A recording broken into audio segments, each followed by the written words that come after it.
Good morning, everyone, and welcome to the committee's second meeting in 2021. Can I ask everyone please to make sure that their mobile phones are on silent? The meeting will be conducted today in virtual format, and I would say that we have received apologies from Richard Lyle and Jamie Halcrow-Johnston. Christine Graham and Finlay Clarkson will be attending as their substitutes. Now, Finlay, you have not attended the committee before, so I would ask you to declare any relevant interest to the committee, please. Finlay. Thank you, Convener. I'd like to declare an interest as a member of the National Farmers Union and the owner of a small piece of land. Thank you very much, Finlay. And I think there are some other members that wish to declare an interest. So I will start off by saying that I am a member of a farming partnership in Murray. Stevenson, I think you'd like to make a declaration followed by Peter Chapman. Stuart. I'm a joint owner of a small registered agricultural holding from which I derive no income. Convener. Thank you, Stuart. And Peter Chapman. Peter. Yes, Convener, I'm also a member of a farming partnership in the northeast of Scotland here. Thank you, Peter. The first item on our agenda is the Climate Change Plan evidence session. This is an update on the Government's Climate Change Plan 2018-2032 with witnesses from the UK Climate Change Committee. This forms part of a series of evidence sessions the committee is taking to inform our response to the update to the Climate Change Plan. And I'd like to welcome from the UK Climate Change Committee, Chris Stark, who is the Chief Executive of the Climate Change Committee, and Professor Keith Bell, who's a member and Scotland champion in the Climate Change Committee. Chris, I think you would like to make a brief opening statement. Chris. Thank you, Convener, and it's a real pleasure to be with you this morning. So Keith and I are both representing the organisation that we both work for, so that we both represent today, the CCC. The committee has looked extensively at the opportunities for cutting emissions in Scotland, and we are pleased to see an update to the climate change plan from Scottish ministers. This morning we're going to be dealing with agriculture, forestry and transport, I hope. And it's fair to say that if we look across the plan on those topics, it's a bit of a mixed bag. Really good progress on the plans for forestry. The transport plans look to very much like they're coming together and probably less progress on agriculture. So this morning I hope we'll be able to get into that stuff. But overall, what we see here is a plan that the ambition is now moving up towards the kind of ambition that we will need to reach net zero for Scotland by 2045. We in the committee have made recommendations on how Scotland can achieve that outcome.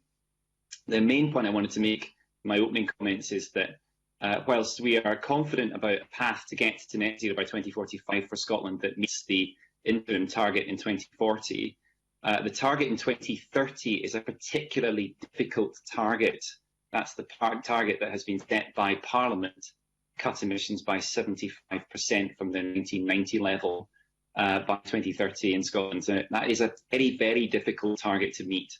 And in our most recent advice, looking at the UK as a whole, we've said that we don't have in our scenarios a path that meets that target without departing from some of the kind of key principles in our own work about not, for example, stranding assets, and not moving too far away from the UK path as a whole. So I think it's worth saying this at the outset that many of the things that we may discuss this morning are made difficult by how stringent that target is by 2030.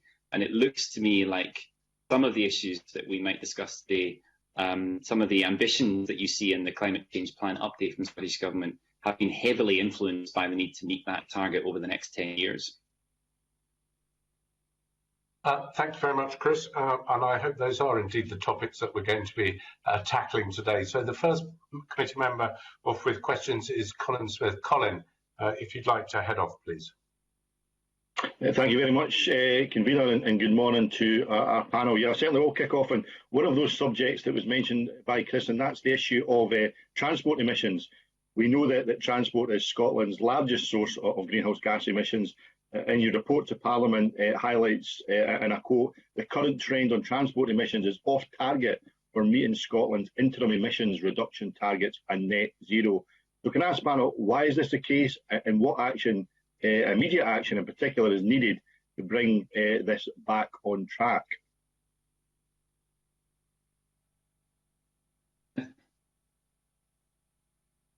Chris, I think that's you. I'll tell you what, just to clarify, sorry, Chris, just to clarify, what I do is I'll ask members to actually indicate who they'd like to answer the question. And if you or your colleague Keith doesn't want to answer the question, pass it to the other one. So, Chris, you're off on that. I'll try and minimise my input. Okay, lovely. I might say a few opening points, and then I'm sure Keith will have some things to contribute as well. So just as you say, I very much agree with the premise of your question. It's the biggest single sector for Scottish emissions, and it is nearly a third of the total. So it's actually a bigger proportion of Scottish emissions than is made up from this transport sector for the UK as a whole. So it's a big and important issue for Scottish emissions, a big and important issue for tackling climate change. And I suppose the important thing to say is that progress on cutting transport emissions has been very, very slow. It's hardly changed at all recently. And that is mainly because of the extent of road use that we have, road travel that we have here in Scotland, particularly the use of cars. So I think it's important to say that there is a lot that we can do to tackle that, and that the overall policy outcomes that are spelled out in the Climate Change Plan update look like the right things to me. So in particular, the phase out for the need for petrol and diesel car and vans by 2030 is now matched to the new UK ambition, which the Prime Minister announced just last year. So bringing forward that date that we will stop the sale of petrol and diesel cars to 2030 is going to make a really, really big impact to transport emissions over time. And building up to that date, we expect to have an impact before 2030, of course. So we're going to be at the point where we have stopped the sales of petrol and diesel cars and switched to probably electric cars by that 100% of sales by 2030 or thereabouts. We're going to see progress over the course of the next decade towards that. In our own assessment, that moves quite rapidly towards the second half of this decade. That will make an impact in Scotland. There are some key conditions to allow that to take place, not least the need for charging infrastructure to allow those vehicles to be charged on Scottish roads, and lots of challenges there in Scottish towns and cities in particular. And I think the other thing that goes with that is the outcome to address our reliance on cars generally. So a really important and I would say very testing new policy target that's set in this climate change plan update to reduce car kilometres by 20% by 2030, which is not just a climate policy, of course. That will deal with a whole set of other issues too. So I mean, it's really encouraging to see that. I mean, lots to say about how we could do that, but I did just want to kind of say at the outset that I think these are the right kinds of targets to drive progress over time. The question, in my mind, is whether we have policies in place to actually meet those new objectives that we see in the climate change plan. Okay, Keith, do you want to come in? Yeah, please. Thank you, convener. Yeah, I'll just second what Chris has said there. And as we've noted, it's a challenge, been a challenge over the last few years to get emissions down. I mean, actually, emissions from the transport sector have pretty much gone up, actually, since about 2013. There was a slight reduction in the last year for which we have data. The number of vehicle kilometres is still high. Actually, there's an increased use of SUVs, which means that the emissions per kilometre maybe are tending to be a bit higher than they would have been otherwise. I mean, still, it's only a proportion of the kind of vehicle fleet. So I would second Chris in particular in that ambition to reduce the number of vehicle kilometres by 20%. The package of policies that would allow that to happen, and whether we can be confident that that package of policies will really deliver, that remains to be seen. But it's the right kind of ambition. And of course, how many of those kilometres are going to be driven by ultra low emitting vehicles, and how many of them would still be with the kind of petrol and diesel vehicles that are still on the road? Cars, of course, only part of the picture. There's the other part of transport emissions, of course, light and heavy goods vehicles, ferries and air travel. we've got some uncertainty about exactly how people are going to engage with the need to travel coming out of the pandemic. Confidence in public transport needs to be re-established. And there's a lot of measures in the climate change plan update to do with public transport, to do with kind of bus prioritisation and so on. I think it remains to be seen how successful they will be in attracting people to use those means of travel. I think I like as well, though, is the idea of the 20-minute neighbourhood. I think that's a really attractive idea. Again, what is the package of policies that are going to enable that? It's all about, if you like, reducing the need for travel so that those who must travel for work or for other kind of reasons can do so. But the sort of, the unnecessary travel, if you like, is reduced. You can get access to services locally rather than, and there's still actually a large part of travel that remains, though, in terms of, long distance for kind of leisure travel. So what's the whole package of things around that as well? Is it's kind of, that's on a UK level, actually, silence. The other thing Chris touched on was electric vehicles and enabling, electric vehicles, enabling no need for new petrol and diesel cars. People are going to be encouraged. There's only a certain amount, I suppose, that the Scottish Government can do in respect of the charging infrastructure. A lot of the facilitation of that depends on the regulated electricity network companies, and they, of course, are subject to regulation by Ofgem, and Ofgem's remit is set by the UK government. Colin. Thanks very much for that. Lots of discussion on electric vehicle side of things, but why has there been, leaving that aside, why has there been no modal shift in transport in recent years based on the current policies from the car to walking and cycling and public transport? What have we failed to do in the last decade to get that modal shift? Is it we're not investing enough in active travel, or are we investing, for example, in the wrong type of cycling infrastructure? What is it the government have been doing wrong in the last decade that's actually got to the point where transport is the biggest emitter, particularly in looking at walking, cycling, public transport side of things rather than the car side of things? I've not done a systematic assessment of this myself. I would be, depending on looking to colleagues who've researched that specifically, my own kind of personal anecdotal experience, if you like, as someone who lives in Glasgow, is it's just not joined up.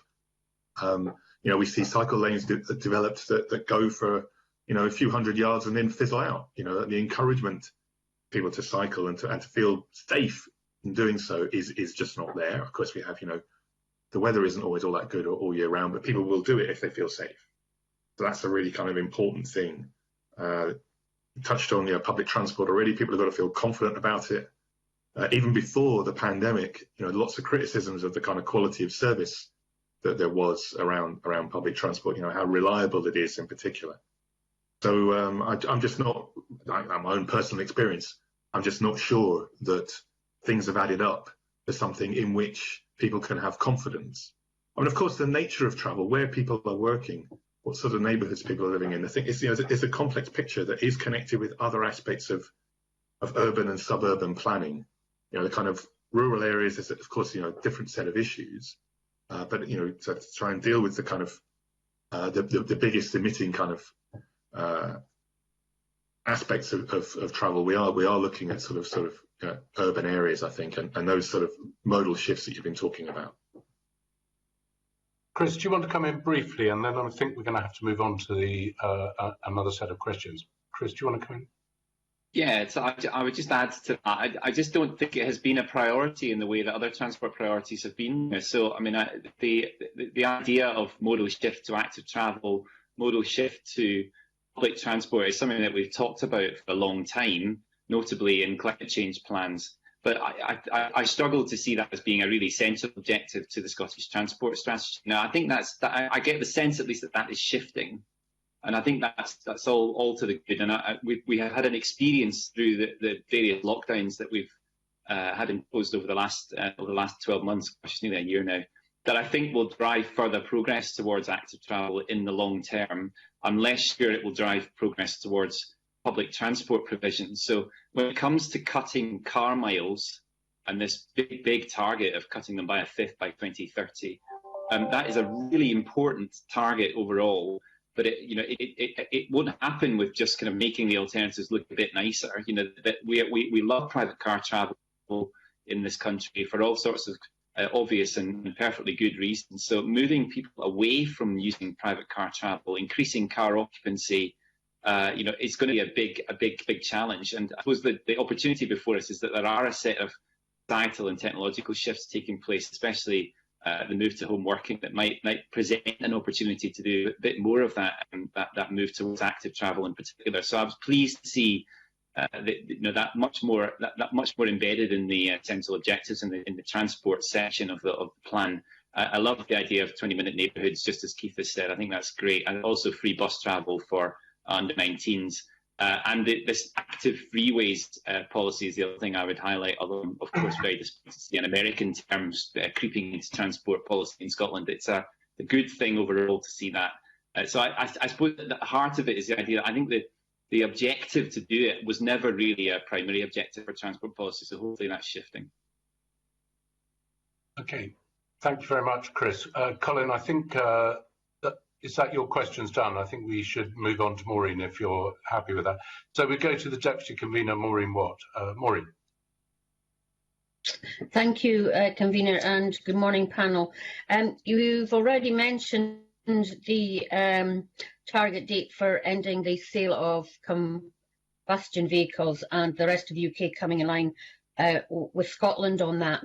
In your view, should that ban also apply to hybrid vehicles from 2030? Who'd like to go on that? Chris, do you want to start on that, or yeah, Chris? Yes, I can take that one. Yes, I think it should, is the short answer. And I think in the end that hybrid vehicles by 2030 will be a rather unappealing proposition in any case. So I think the fact that the UK-wide proposal or policy rather is now that there is a ban on petrol and diesel cars from sale of petrol and diesel cars from 2030, but this extra 5 years if it's a hybrid vehicle. Hybrid vehicles really do need to be quite a niche thing in our own assessment if we're to make targets for the whole of the UK and for Scotland. So I think it's an unnecessary delay. And as I mentioned, I think hybrid vehicles are going to be quite unappealing. I mean, in general, what you're getting with a hybrid vehicle is actually a vehicle with two means to propel it. So it means it's a heavier vehicle, and if you're using fossil fuels to propel it, it's also a heavier vehicle. So it tends to have much poorer fuel efficiency when it's using petrol or diesel. So I tend to think that we should be moving straight towards from 2030 onwards.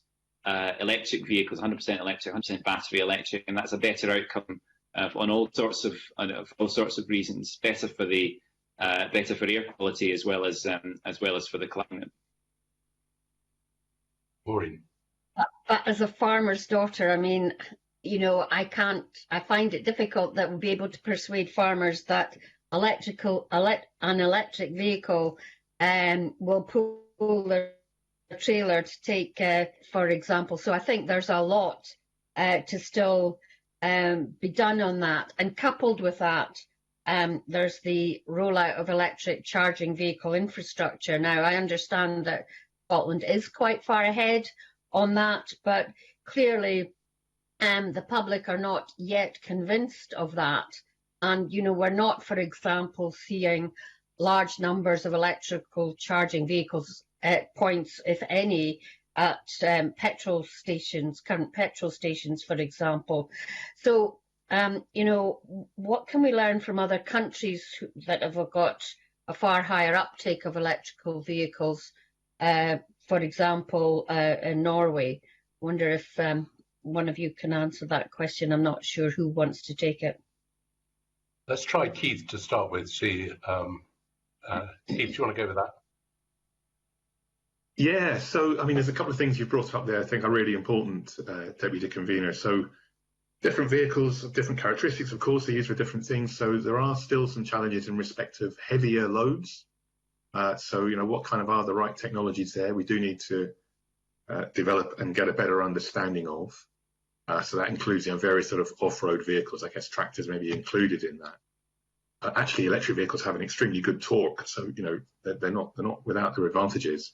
How much energy you're trying to carry in a battery is another issue, depending on the kind of journey times and the opportunities for recharging. That's the other kind of big issue that you brought up. So that we have to have confidence in sort of in the charging network. Where people have got electric vehicles, people can change their attitudes. People have a good experience of them if they can have confidence in access to the charging. And there'll be different forms of charging, kind of faster and slower. Sometimes you do need that fast charging. You're out on a longer journey, or you're using more energy in the kind of shorter duration. But options will arrive there, provided we give it kind of the right regulatory and commercial framework to incentivize the provision and identify who are the right parties to do it. Now, I think in Norway, the uptake, as you mentioned, there's lessons to be learned there. The uptake of electric vehicles has been excellent, largely, I think, because of tax policy. They still have some issues, I think, around providing the charging facilities and making sure they are well maintained and so on.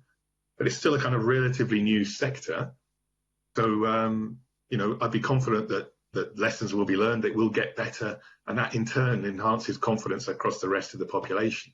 But if we don't get on and learn by doing, we're never going to get to that position. So I think that's one of the things that we've really got to grasp, is to have the confidence that this is the right sort of approach and to get on and do it. Some things, not always going to be done perfectly at the beginning, but to sort of learn as quickly as possible from where the snags arise. Chris, anything you wanted to add there? Well, Maureen, just before I go back to Maureen, there's a few supplementaries and Chris wants to come in. So let's see if I can get Mike Rumbles in, and then I'll go to Chris, then I'll go to Peter Chapman, and then I'll go back to Maureen. So Mike Rumbles. Hi. I'd just like to ask Professor Bell, considering that tackling climate change is all about international cooperation, and Maureen's mentioned Norway's electric vehicles, I've got a lot of experience of travelling in Italy, and throughout Italy, they haven't gone for electric, they've gone for gas. And whenever I fly and drive to Italy, I always ask for a gas vehicle because they've got a tremendous infrastructure service throughout the whole country, and it's much cheaper.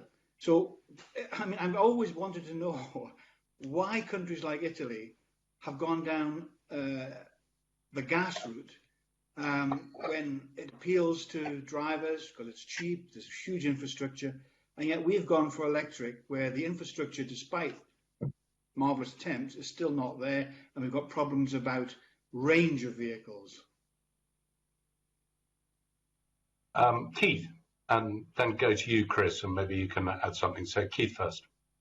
Yeah, thank you. I think in Italy, they start, from what I can recall, it's a couple of years since I was last in Italy myself, but I think they started going for, I think, liquefied petroleum gas, isn't it, largely, LPG? So they've started going for that a few years ago. I don't recall their motivation, whether it was just about they happen to have access to those facilities, whether there was, the kind of the price that they were paying for kind of conventional petroleum or diesel was high. But I think we might be in a better position because, that sort of, using gas is still a fossil fuel. It might be in the short term, cheaper for an individual car user, depending largely on the taxation regime. But they've got an infrastructure that actually is likely to become stranded because they're going to have to go to zero emissions, not low emission. So we might be in a better position of actually skipping that stage and going straight for electric with an electrified source, with a decarbonised source of electricity. Italy may have to go through two stages and still get to where we're going to end up with. Chris, do you want to come in on that?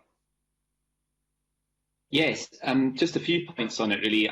Keith's made the central point that is that ultimately we do need to fully decarbonise the transport system, and Italy has made a sort of a transition step, I suppose, but in the end we'll have to get all the way. And I think if you look at global trends here in the automotive sector, everything points towards battery electric. Every major automotive firm now is moving its production line towards that outcome. It's an amazing thing to say that because we weren't talking that way just a few years ago. And the reason that's happening is because there is an enormous disruption taking place in the energy sector, with cheaper and cheaper power coming from renewables and cheaper and cheaper batteries. Now, if you bring those two things together, that creates an enormous new price incentive to move to battery electric vehicles. Battery electric vehicles have been around for a long time, but the technology has been developing there too. So big disruption, not just in the energy sector, but now in the automotive sector, coming along globally. And just to say a few things, firstly, the cars that are being produced today have a very, very long range. So, hundreds of miles. You can have up to 300 miles, even more for some vehicles. So that's the kind of range that you would easily get from a petrol car. It's quite right to say that we don't have all the charging infrastructure in place to do rapid charging across the country, but Scotland's actually in a better position than other parts of the UK when it comes to that rapid charging. And then the issue of convenience is that we all have power in our own homes, so charging your vehicle at home is in many ways more convenient than taking it to the petrol station. So that's the other kind of element. I'm not suggesting that there's not a change here and that it's not going to be it's going to be an easy change, but in principle, this move to battery electric vehicles is actually a better thing all round. And although it does make a change, it does change the way that we use those vehicles and the lifestyles that go with that. It's not a huge change, and it comes with lots of benefits too. So the last point, and the point I wanted to come on earlier, is that although the date is 2030 for the phase out of sales of new cars, that I would still expect petrol and diesel cars to be on the road for some time after that. So that's the point by which new sales will stop. In our modelling, the average time for a petrol or diesel car on the road is something like 15 years. So you can expect for further 14 or 15 years that vehicles will still be on road, and probably longer than that. So this is just a kind of gradual move towards fully decarbonised transport system. Changes that Italy have taken, to my mind, would add extra time for that transition and probably will inconvenience motorists in Italy in the end. Okay, I'm going to go straight to Peter and then back to Maureen. Peter, briefly, please. Yeah, I'll be as quick as I can. I mean, we've been discussing battery electric all morning, really, but we haven't mentioned hydrogen. I always think that hydrogen has a place to play, especially with heavier vehicles. When you're speaking about a 40-ton lorry going from here to the Channel ports, for instance, how is that going to work if it's battery electric? I think hydrogen has a huge role to play. So I would just throw that in the mix and ask for a comment on where the experts see hydrogen playing a role. Chris, do you want to come in on that? And then I'm going to go to Maureen. Yes, I would tend to agree. So in our own modelling, we've come to the same conclusions. Now, it's not to say that battery electric vehicles for heavy goods will not work, and there's certainly lots of interest in producing them. So Tesla, for example, and others are considering how they might construct a battery electric heavy goods vehicle. But hydrogen does have lots of advantages for larger vehicles, because in principle you can fill it up much more quickly than you can a large battery. And the other thing to say about heavy goods is that the hydrogen refueling infrastructure, that's a big. If we were using that for light vehicles, that would be an enormous challenge to put that refueling infrastructure right across the country. It's much less of a challenge for heavy goods, because you can imagine where that hydrogen refueling infrastructure is at the depots where those vehicles are stocked up and sent out on the road. So it's potentially the right option for heavy goods vehicles. The only thing I'll say is that it's not a decision I suspect that we'll be able to take alone. So in Scotland or the UK, we may well have an outlook on what needs to happen to HGVs, but ultimately it needs to be tied to the strategy on the continent, because the trucks are making very long journeys across Europe. Even post-Brexit, that will happen. So, that idea that the European plan as a whole for decarbonising heavy goods transport needs to be pretty well unified. So it may be hydrogen, it may be electric. There are alternatives in the middle, so we could have power lines run over motorways, for example, as another alternative. These are all, in the next few years, we have to start really resolving those issues, but we see much less of an issue for battery electric light vehicles, where the market is now clearly pointing us towards that as the right outcome. Maureen. Thanks, convener. Hydrogen was on one of the points that I wanted to raise, but just on the back of what Peter said, I know there's AREG, Aberdeen Renewable Energy Group, is looking at the rollout of hydrogen stations throughout the Highlands, the Northeast and the Highlands. And obviously, hydrogen is one of the possibilities for rail where there's not electrification. Although I think possibly ScotRail think battery-operated trains on these routes is more of a possibility. But hydrogen is certainly thing that is being considered for the rural areas. But, you know, we are the Rural Economy Committee, and with the best will in the world, you know, there's not a large public transport infrastructure, and it's going to be more difficult to have the 20-minute neighbourhoods in rural areas. As you know, the Scottish Government is committed to linking up all the cities with dual roads, especially at the moment on the A9 and the A96. You know, I think it's important that more rural areas do not feel left out, and we're still going to have cars and lorries on the road, although they might be battery operated. So is the ambition or the commitment to dual the A9 and the A96 compatible with meeting emissions reduction targets, in your view? I think. Keith. Funnily enough, Chris and I were just discussing this as a particular kind of policy point. I mean, of course, it encompasses policy issues beyond, as you know, beyond just climate change. You know, there are kind of safety issues, I know, on the A9 in particular. I think there's also, I mean, it's about, you know, not just enabling, you know, goods and services and people getting in, also getting out of the areas. You know, I know there's a lot of areas that kind of depend on tourism and easy access. I mean, there are kind of a multiplicity of issues. I think, you know, this is where it's really important, and I think as a step forward, so I understand, in Scottish Government thinking in the last couple of years, but it wasn't always there before, is that transport policy is not seen on its own in isolation, but is joined up with considerations of, yes, energy access, climate change, you know, health, housing, access to education, and so on. It's got to be seen in the round.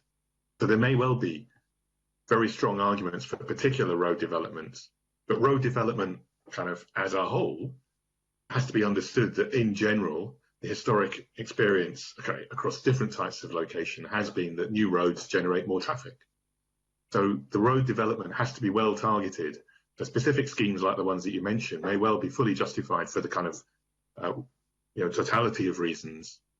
But you know, they should not, I think, it's my personal opinion, they should not be carte blanche for road development as a whole. It has to be really considered you know, in the round, as I say.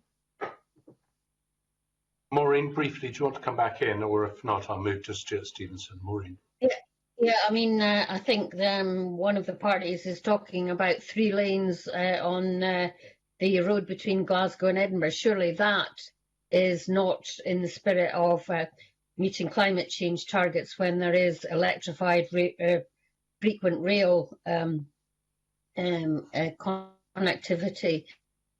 So yes, it is. I mean, it is governments, I think, to look at the economy in the round in relation to climate change, and I'm not sure that's all joined up yet. Thank you, Convener. I'm not sure I saw a question there, but I can bring in briefly, Chris, do you want to come in very briefly on joined up policies before we move on to Stuart? Yeah, I mean, essentially, I agree with everything that Keith has said, and indeed the final comment there that we do need a set of joined-up policies when it comes to transport, and transport isn't some, you know, isn't a sort of a set of policies that can be fixed in aspect forever. So, you know, lots and lots of shifts are happening here. We haven't really talked about the societal and technological changes that are happening alongside this. It's not just moving to electric vehicles. There's a bigger set of changes here, especially the change towards home working, which I do think will be emphasised by the experience we've had during the pandemic. At the moment, 25% of car use is for commuting, and just over 10% is for business. So, you know, those kind of changes may well have a big impact on what happens next with transport policy. And of course, it makes more sense to give a better alternative to using a road and do that with the rail service or the bus service.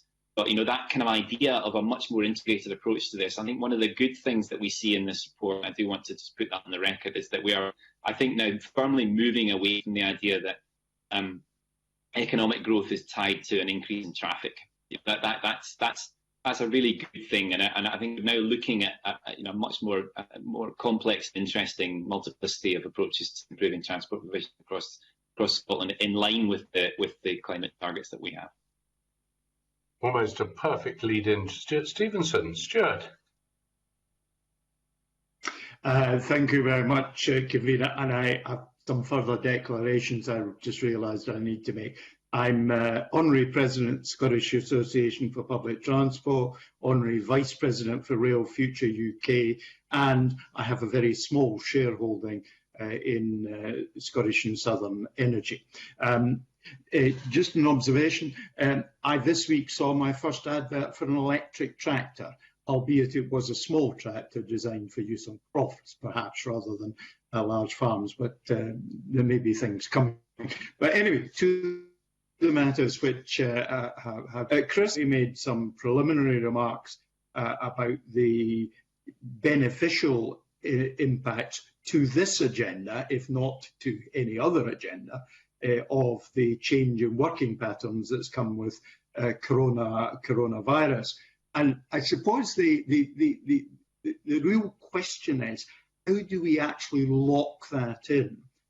Clearly, we could tweak taxation systems to make it less attractive for people to travel to work when they can work at home. We could do a whole variety of things. But what sort of policies are going to help us to lock in the reduced travel that has come with coronavirus? I've not seen numbers I can rely on, but I think we all know by experience and by instinct that travel has dramatically dropped with coronavirus. Perhaps starting with Chris.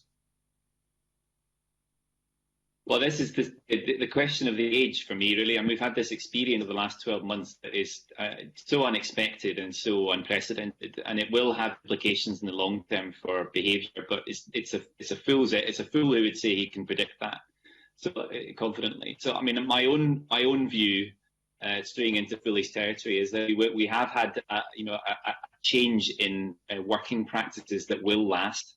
This idea of hybrid working, I think, will be the thing that we talk about most in the long term. So an element of this style of works, being at home with you today, will now be lodged in I think forevermore in the way that I work. But I think I'm looking forward to returning to the office too. So from my perspective, that is an opportunity when it comes to miles travelled. Just a note of caution before we go on to some of the things that perhaps could do to embed and enshrine that way of work. It's not that clear, actually, that we have cut car miles during this pandemic or during this period of home working, because what we've seen is that, this is anecdotal, that many of the people who are no longer commuting are using up that time by getting into their car and doing something else. So, it's a natural part of human behaviour. When you have time, you can allocate it to leisure. So that for me, this interaction between work and leisure is right at the heart of the question of what happens next. So if we want to see this kind of work embedded, and if we want to see a reduction in the number of miles travelled, and with it the number of the amount of greenhouse gases that are associated with travel, then I think we've got to make, firstly, home working really appealing. So that's about the provision for broadband especially. So we're all struggling on this call this morning. That's something we shouldn't be doing in the future. We've got to have better infrastructure to deliver that. Scotland has good ambitions for it, but to my mind, it's a better investment to invest in broadband infrastructure than it is for roads. So that's point number one. Point number two is employers have got to make that part of the offer for their employees too. And thirdly, is the kind of I've gone back to the idea of neighbourhoods, and I think it's going to be appealing to be in your neighbourhood. I mean, I'm in Glasgow right now, in a lovely bit of Glasgow, in the West End of Glasgow. I've come to love my neighbourhood in the last year in a way that I've always loved the West End, but now I really love it because of the amenities here, because of the green spaces here, and it's those things I think that will make a big difference in the long run. So I expect to commute less at the end of this. I'll still do the commute, but that hybrid approach to work is the thing I think that policies now need to be framed up around so that we get the good outcomes that come with it. Stuart. Yes, that's useful. But the key thing I took out of that was that you kind of rebutted my suggestion that car mileage in particular has come down. And that perhaps here to us that we don't currently actually have numbers that support either my argument or your argument. We just have experience that is personal, and I think, you know, I'm in a very, very rural area, so it will be quite different from the experience in central Glasgow. I may say I've walked nearly 1,000 miles since the start of lockdown, which is a personal choice I've made, and there are health benefits to that as well. But what sort of things should we be doing right now so that we can have the debate around this in a quantitative and fully informed way? Because I think we're both bringing forward anecdotes based on our differing personal experiences. Chris. So, I mean, you're quite right. We don't have the numbers, and the major issue here is that the current set of conditions are such that we're being encouraged not to use public transport too much. So the kind of big uncertain condition that hopefully will resolve itself this year. So, from my perspective, let's just gather the numbers on that, because I think there will be a change coming out of it. But at the moment, it's highly uncertain because public transport provision the numbers are way down, as you'd expect in public transport. So I suspect that we've got an overinflated private car use number at the moment. That will settle down hopefully later this year. And then let's start gathering the data. So we've got this kind of lost year now where we're going to just have to kind of write that off. So let's look at the numbers pre and post pandemic. And encouraging people towards public transport needs to be a big part of this strategy, not just moving to active travel, but moving to better public transport provision. And again, I'll say this again, the climate change plan update is good on this. The objectives that we see on that are, in my mind, framed in the right kind of way. Okay, Keith, you want to come in? Sorry, Stuart, I'd like to bring Keith in if I may, and then I'll come back to you. That's fine. Yeah, thank you, convener. Yeah, just a couple of quick responses there. I mean, firstly, yeah, we do need the numbers, you know, and let's see how we can get those numbers broken down, as you said, Stuart, by different areas. Colleagues at the University of Leeds, colleagues in the UK Energy Research Centre are looking into that and have published one or two things over the last few months. You know, policies to kind of deal with this or encourage it. Chris has mentioned one thing about making sure that broadband works for everybody. I think I agree with him. I think this kind of mixed form of working is the way we're going to go, but that's going to present challenges to employers. So people who are renting space in town or city centres, how are they going to manage that space? What's that going to mean for how much floor space they're going to own or rent? What is that going to mean for things like rates? I think, you know, the public transport infrastructure, how is the cost recovered for that? So, for example, if average rail use is down by some percentage because people are working from home, you know, there are certain fixed costs. How are they going to be recovered? So there are some challenges for the sort of financial models around, properties, public transport infrastructure that need to be thought about, but they have to be thought about in such a way that they're not kind of narrow and, you know, presenting disincentives either to home working or to provision of public transport and easy access to it, but that, you know, the overall kind of picture of impact on climate change and people's ability to work in the right kind of ways is you know, they are the primary drivers. Back to you, Stuart, for one more question, and then we'll go to John Finney. Stuart. To be candid, I think I've covered my area. Thank you, convener. Oh, you are kind. Thank you for helping me. John Finney, looks like you're up now. John. Thank you very much indeed, and good morning, panel. I would take issue before I started my questions with Professor Bell's comments about safety on the A9, an area that's to be jewelled. If Professor Bell's aware of any locations where safety is an issue, if you could share that with me, I'll raise that with Transport Scotland. But it was my very clear understanding that all such issues were engineered out many years ago. But I wanted to ask about the draft climate change plan update to the panel. And as you know, convener, of a wealth of statistics, I just want to mention a few points by way of background, because a lot of this has already been covered. The draft climate change plan update predicts a 41% fall in transport emissions between 2020 and 2032. The 2032 target is 25% 25.3% lower than the 2018 climate change plan. Now, a mention was made a little while ago about joined up policies. The target of a 28% reduction in emissions for each tonne kilometre of road freight carried by 2032 has been replaced by a commitment for the Scottish Government to work with the freight industry to remove the need for new petrol and diesel vehicles by 2035. That seems extremely woolly to me, and I would have thought rail as an option there for modal shift. I wonder, can the panel say, do they think the policies set out in the climate change plan are likely to reduce the 41% reduction in transport emissions claimed by the Scottish Government? And maybe say Chris, a bit do you want more. to start? Sorry, John. And if not, what more needs to be done, please, convener? Okay, Chris, can we start with you and then we'll go to Keith? Sorry to interrupt you, John. Of course. So I'll keep this short. So bluntly, no, I don't think we will deliver that kind of outcome. It would be, but that kind of ambition is what's implied by that. In that 2030 target I talked about in my opening comments is what's driving a lot of the short-term need to cut emissions at that kind of scale. The ambition has been increased in this plan since the first climate change plan. Of course, that's a good thing from my perspective. The emissions reductions in this update to the plan actually go beyond what we've recommended in our own work recently that we published in December.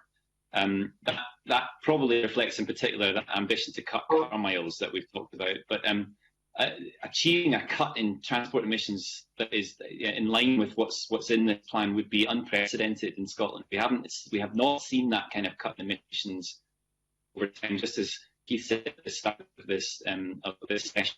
They've been going in the opposite direction. So it's quite a thing to see that set out as an ambition. And although I'm very supportive of the 8 policy outcomes that you can see in the plan, I don't think I could say with confidence that they're going to amount to that kind of emissions reduction over time. So we're going to need to see more detail. We are promised some of that, and there has been a shift in the not just in the policy outcomes, but the kind of metrics that go with that. You've mentioned one of them on freight, for example. There's lots of that shift, and all of that I think is heading in the right direction. The key thing here is that we don't see some of the tougher measures that might drive that change. And if I might just pull out one of them, it's around those car miles. You've got an option there you've got sticks or carrots, and the Scottish Government has notably moved towards carrots mainly as it's a kind of major way of encouraging people out of their cars.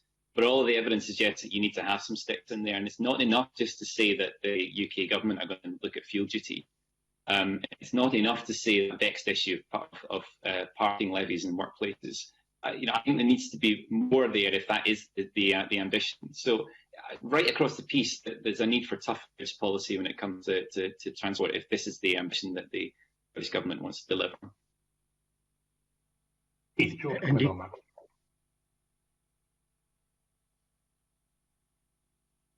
Hold on, Keith. You're wonderfully muted. We didn't hear a word of that. Start again.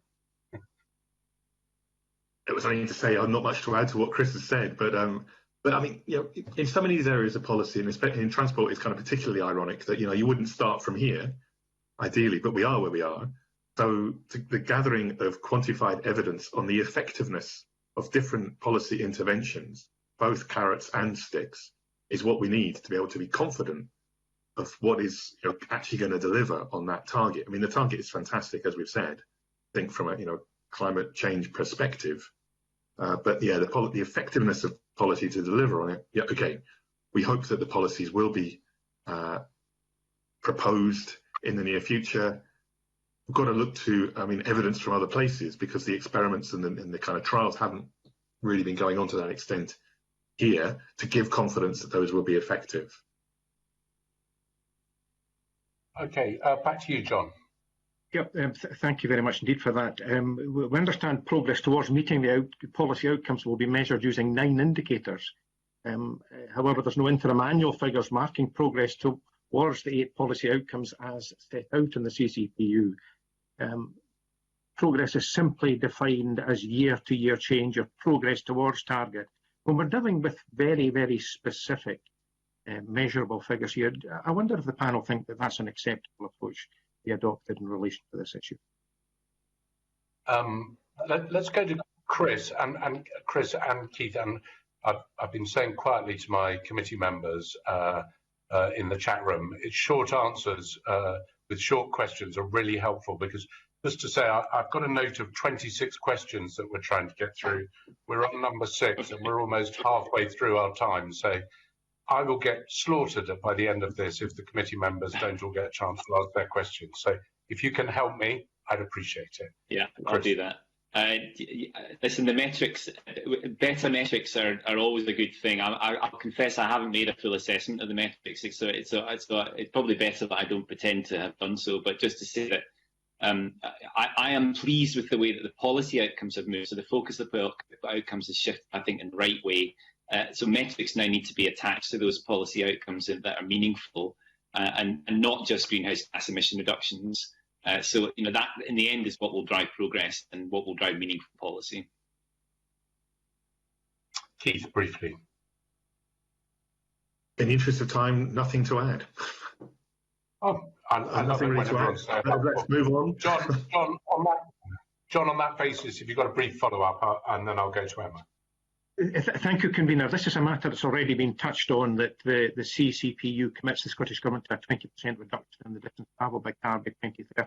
So it's just if the panel members wish to add anything to that they'd already said on that issue. If not, I'm happy to move on. Thank you.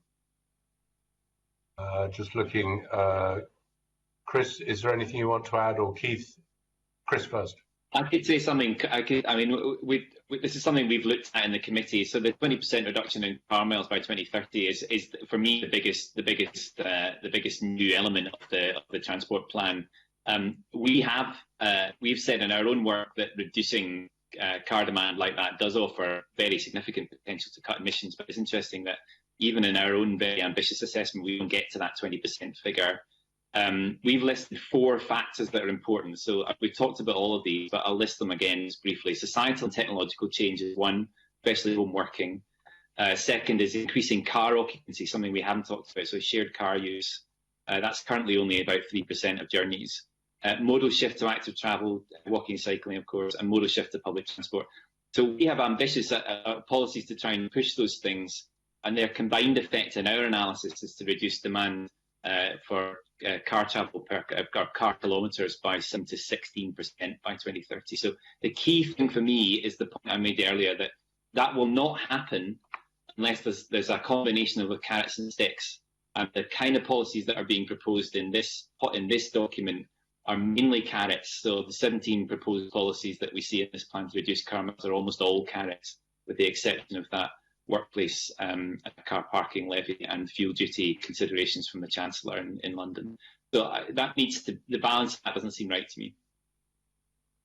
Okay, I'm actually going to go to Emma Harper now, because I think that was quite a fulsome answer. So Emma, I think you're up next. Thanks. Good morning, Convener. Good morning, everybody. It's interesting to hear Chris talk about like sharing cars. When I worked in California, we were incentivised to carpool so that you got points and rewards. So I'm interested to hear whether we should be promoting that even further.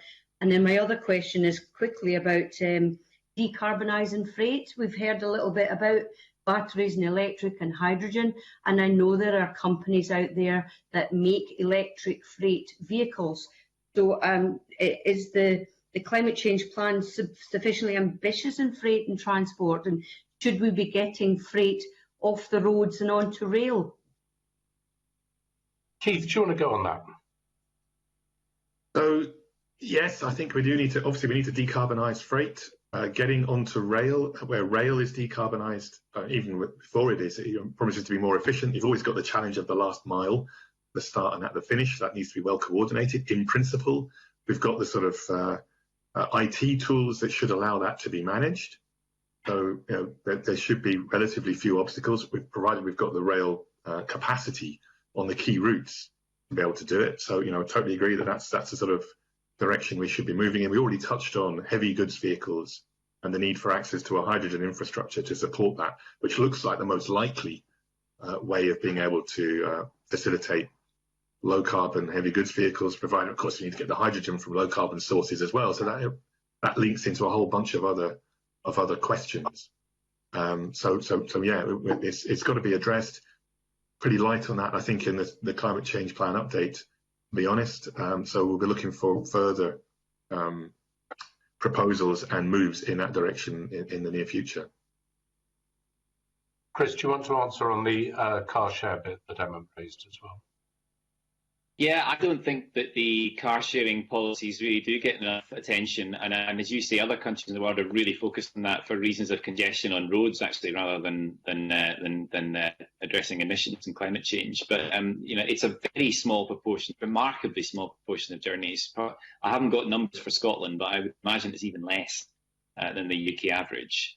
A lot of that will be propped up by journeys in the southeast, I'm sure. So the 3 to 4% of journeys that are currently done through shared car use will, I suspect, be even less in Scotland. So it's a kind of an easy policy and therefore quite a cheap policy to push. So I would suggest that is something that we could see as a stronger focus in future iterations of the transport strategy. Emma, do you want to come back on the other? Yep, just my second question is about. It seems that more people are buying SUVs, and that seems to be offsetting emissions reductions. And I know that there are SUVs out there that are electric. So what can be done to maybe reduce the vehicle emissions further? And should we be encouraging people to buy electric SUVs if they're going to continue to want to drive these bigger cars? Keith. In a word, yes, we should be encouraging. If people are insisting on using SUVs, yes, they should be ultra low emitting. I think one wonders why it's quite so popular anyway. Even the electric SUVs, they are heavier, they require more energy. They're going to put bigger demands on the charging infrastructure. So again, they're not ideal, but as you suggest, if someone's going to insist on an SUV, better it's an electric one than a petrol or diesel one. Okay, I think that probably answers that sufficiently, Emma, if you're happy with that. And I'll probably go to Finlay Carson, if we can raise him. Finlay, are you there?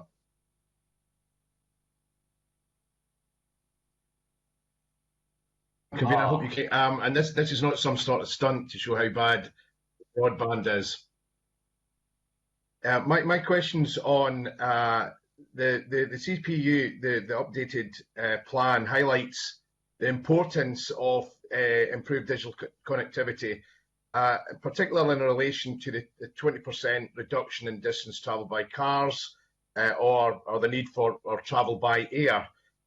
We've also in rural areas, we have issues with rural transport, and there was a service in Dumfries and Galloway called Ring and Ride, and that could be improved by having seamless door-to-door transport services using an app, or maybe taxi services, car clubs, etc. But all that needs to be done through a robust digital platform and a robust digital infrastructure. Now, as I say, the updated plan highlights the importance of the development of the digital connectivity. And I'm going to caveat my question by reminding everybody that that broadband legislation is reserved to the UK government, but the practical delivery of broadband rollout is actually the responsibility of the Scottish Government. So on that basis, does the Scottish Government's digital infrastructure plan and associated budgets, are they sufficient to achieve the emission reductions attributed to the use of digital connectivity? And if not, what else needs to be done to support the development of that infrastructure? Right, let's start with Keith on that, if you'd like to head off, Keith. I was going to say happy to leave it to Chris, but I'm sorry, I'm not familiar with the details of that plan. And as we've discussed already, it's actually, it's difficult to be confident about exactly what kind of impact a certain element of policy will have on another without having some of the sort of evidence from trials or demonstrations. Not quite a controlled experiment, but at least to try to understand at least, at the very least, the before and after impacts of rolling out, for example, much better broadband access. So in a word, I don't have the details to hand to answer your question, I'm afraid. Okay, let's go to Chris, because I mean the whole issue of broadband is pretty topical with the fact that we're all having to work so much from home. Chris, do you want to head off on that? Yeah, I mean, you see in other countries much better broadband provision. So it is clearly a good thing for the governments north and south of the border to prioritise investment in better IT infrastructure across this country. It is decrepit in many places, particularly in rural communities. So the objectives that the Scottish Government have to improve rural broadband provision are clearly the right ones. I'm not familiar with the programme. I will make one observation, though, that we've got a whole set of infrastructure requirements in achieving net zero across Scotland over the next 25 years. Many of the costs in that programme of reinforcing the infrastructure across our communities are actually digging up the roads. There's a big kind of quick question that lurks behind all of this, whether we might be able to coordinate better some of the big network investments that need to happen to deliver net zero overall. That potentially could include bringing in the broadband plan with the energy plans. I say that without really knowing whether that's on the agenda. It would be a nice thing to have a better coordinated plan for investing in these critical infrastructure networks over the next 25 years to get us to the point where we have much better broadband provision at the end of this, much better transport provision at the end of this, and much better energy provision at the end of this in a net zero world. So, I think that kind of idea, you certainly don't see that kind of integrated view in the climate change update before us. Finlay. No, that's fine. I understand that you're maybe not aware of the plans, but certainly your responses suggest that we need to have a far better joined up approach to digital connectivity for it to deliver the climate change targets that we need. So thank you. Thanks very much, Finlay. I think that, the next questions are mine, and I'm going to start off by directing these to Chris, if I may. The CCC's 2020 progress report states there's been no meaningful progress on tackling agricultural emissions in Scotland. Can you briefly explain why and what you think should be done by the Scottish Government to tackle this? And then I'll bring Keith in afterwards. So, Chris.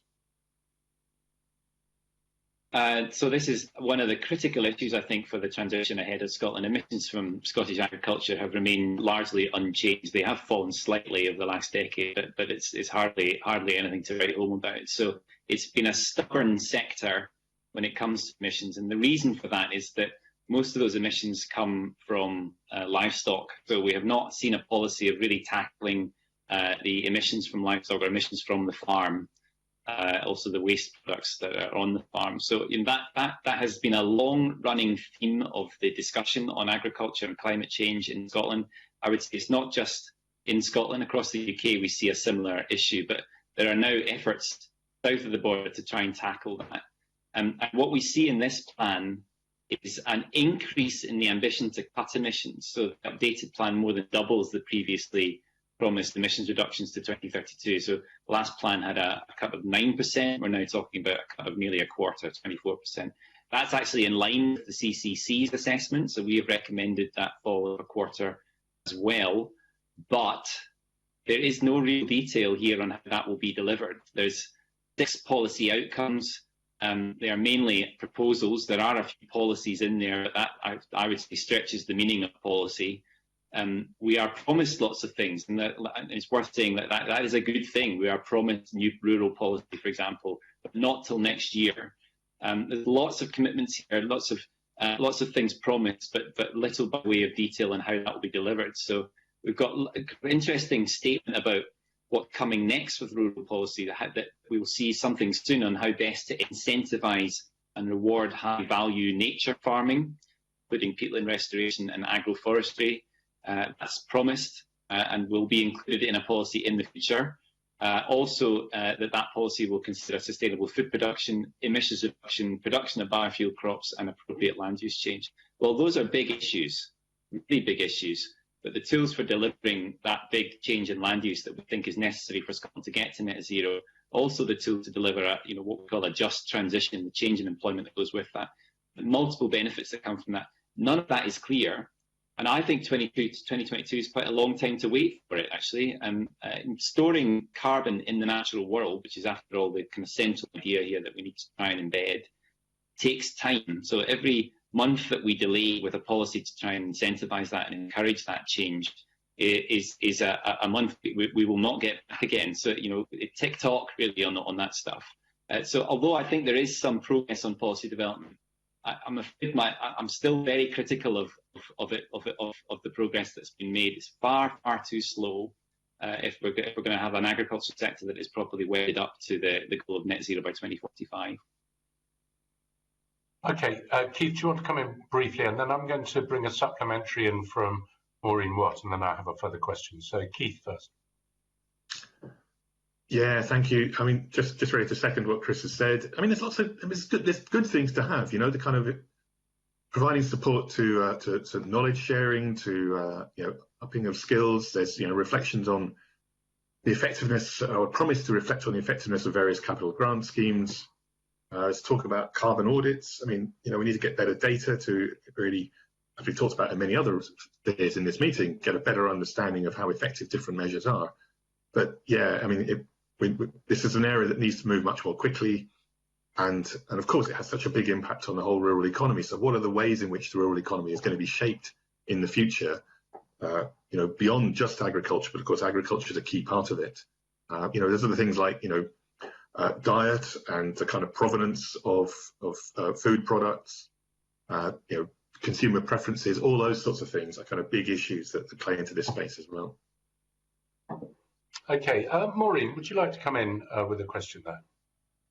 It's maybe on the back of your second question, convener. I don't know. Oh. It's about the shift. Okay. It's about the shift in agriculture, and I don't want to preempt you. It's always good not to tread on the convener's toes. Okay, so my second question is very simple. I've been farming for 40 years. I've seen massive changes, and I've seen a huge drive towards increased productivity on farmers, whether it's proper use of lime to increase fertilizer take-up, reduction in cattle infertility, and reduction in waste. My problem is there are some parts of Scotland that are only suitable for livestock production. Some of the what would be classed as grade 3 or 4 land, not really suitable for forestry either, but really suitable for livestock. So my question is, there's a drive to reduce meat and dairy, where in some cases meat production is the only way forward, and it gives us food security. How do we balance that? Keith, perhaps you'd like to start off on that, and then I'll go to Chris. Yeah, well, thank you. I mean, I think it is part of what I was just saying in the previous comment, actually, about consumer preferences, understanding, if you like, I think the right word is the provenance of food, where it's coming from, if you like, the quality of food. So there's a lot of, it's difficult to get the data, I think, again, on, meat consumption. How much of that meat is coming from, kind of well-farmed, efficient, low-emitting sources, say within Scotland or elsewhere in the UK? How much of it is imports? So the data suggests that beef production in Brazil is highly emitting, much more so than in the UK. But do consumers have an understanding of where it's coming from? So there's a total reduction of meat in the diet. It's not an elimination. I don't think we're suggesting that at all, but a better understanding of where it's coming from. Now that may have some sort of price implications, but that's all in that space of consumer choice and what you're getting for it. That's another thing. Actually, I'd be interested in your view. I mean, I don't know if we're allowed to turn the question back again, but I think your point you made about the increase in productivity is very well made. It's been suggested to me anecdotally that there are some quite big differences between the best and the less good across the farming sector. So to what extent is one of the challenges getting everybody up to the level of the best alongside those kind of consumer challenges? And never expect a politician or a farmer to criticise other farmers who may also be politicians. Chris, do you have any answers on that? I mean, the first thing I want to say is that there is no one in the committee and the Climate Change Committee that is proposing that we just stop grazing livestock on Scottish farmland. So it's just that overall there is a need to change the way that we use land. I think it's not just a need from the climate perspective, but there is a need for a better strategy overall for the way that we use our agricultural land. I think ultimately farmers are the ones who lose out by not having that in place. The opportunity to change land use we see as a way of as an economic gain to the farmer or to the landowner. So I think we need to embed the idea that professional change is good. And when it comes to climate policies, developing new land management skills so that we're storing more carbon in that land is it's a development of the skill set that the farmer will have. So I'd like to see the idea that carbon is a crop embedded, that the farmers should be rewarded for storing that carbon in the right way. And again, I'm absolutely not. I mean, I eat meat. I eat red meat, but I do eat meat, and I don't think there's anyone who thinks that we should all become vegan. You know, this is not a kind of a recipe for that kind of change. It's more about balancing the services that we get from that land in a different way, so that we see the environmental benefits along with the high quality food production that Scotland should be known for. And that's what's, to my mind, that's the frustration that we're not seeing. Harder edge policy to push towards that. There's no regulations, no new incentives to drive emissions reduction in this climate change plan. They may come, but we haven't seen that here. It's mainly a voluntary approach and mainly a policy of providing better advice to farmers that is deemed to deliver these enormous emissions reductions. You know, the skill and change ambition is really, really striking. But I'm doubtful it'll be delivered without tougher policies. And that's not a new message. We've been saying that for a long time. We've been very clear that the current approach to policy doesn't work. So it hasn't been delivering the emissions reductions that have been promised in the past. Why would we think it would happen in the future? The only thing I'll add to that is that there is nothing in diet change at all in this document either. And I think that's a disappointment, because diet change is the real thing that is happening. In our own advice, what we've said is that there is a trend away from meat consumption already in this country. We have not proposed any punitive policies to change that for the whole of the UK. So that change is a trend that's happening with better provision of advice, healthier diets. That's something that will happen along the way. That's going to be a factor for farming in Scotland too. Why don't we work with that?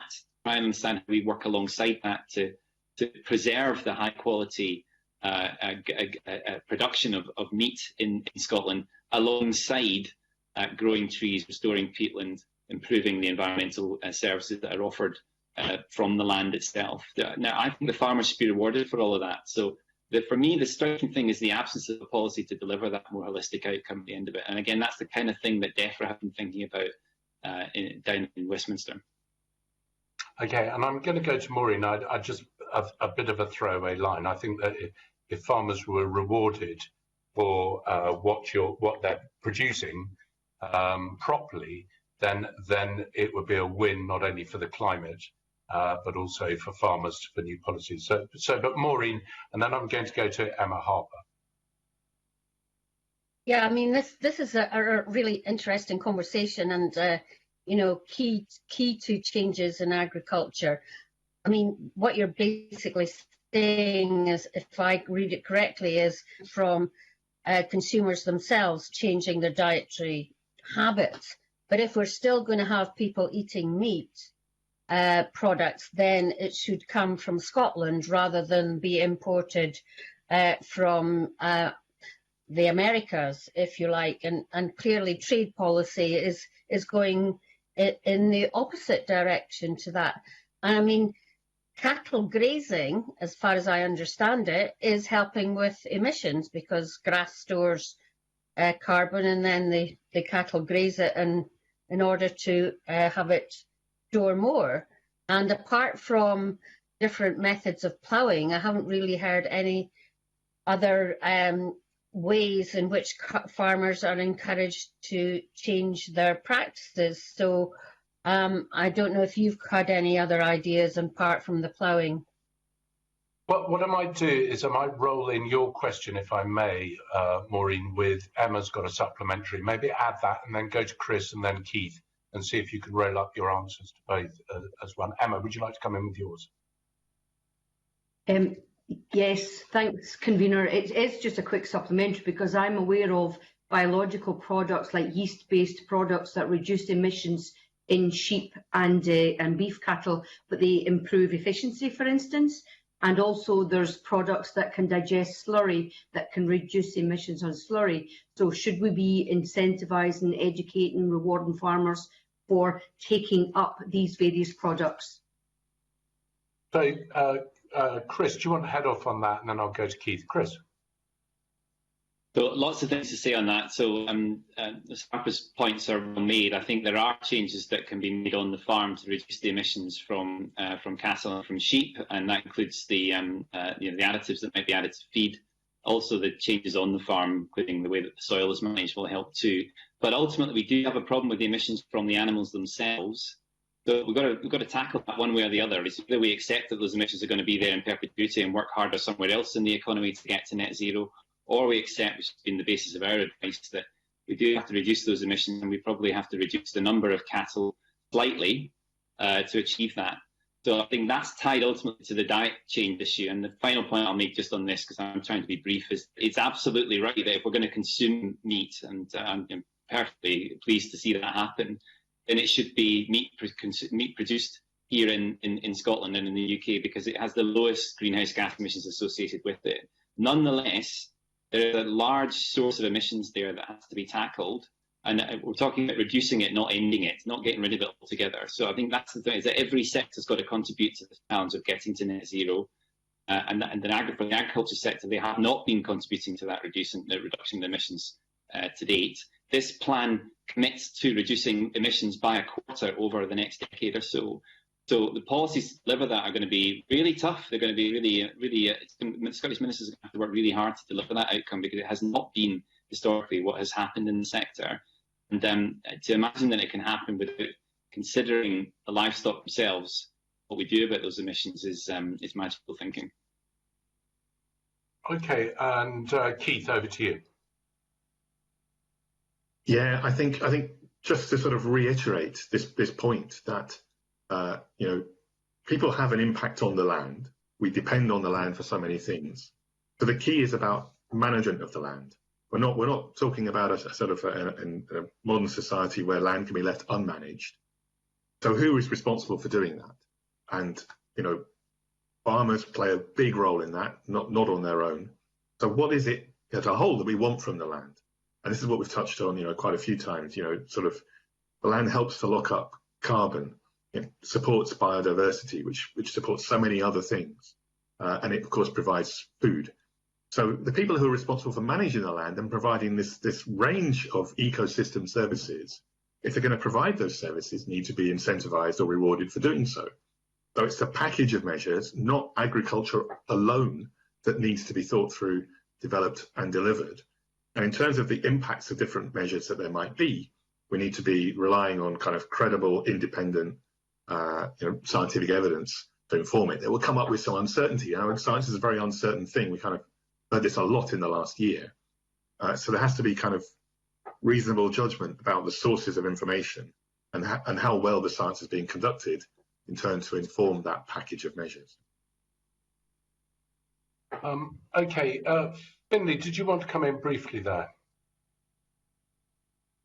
Yeah, thanks, convener. It was just a question. Chris, you've talked about we need to reduce meat consumption, but has there been any estimates done on what the reduction emissions that could be achieved by encouraging people eating less meat, as opposed to encouraging people to eat locally produced meat and food? I wonder whether there's a big difference. If you're looking for bang for your buck, are we better to encourage healthy eating and locally produced food rather than telling people to reduce the amount of meat they eat? An easy way to answer that question. So what we've looked at in our modelling is a reduction of 20% in meat consumption in the round. So we've done two reports in quick succession, looking at first red meat consumption falling by 20%, and now all meat consumption falling by 20% over the next decade. But crucially, what we're saying is really important is that we shouldn't be increasing imports, because that's bad for the environment in the round. So the idea that trade policy has to be aligned with that. And the other thing that we can now modelling to do is to keep producing the same amount of food per head of the population as we do today. So it's about a change in agriculture rather than a reduction in the size of the agricultural sector overall.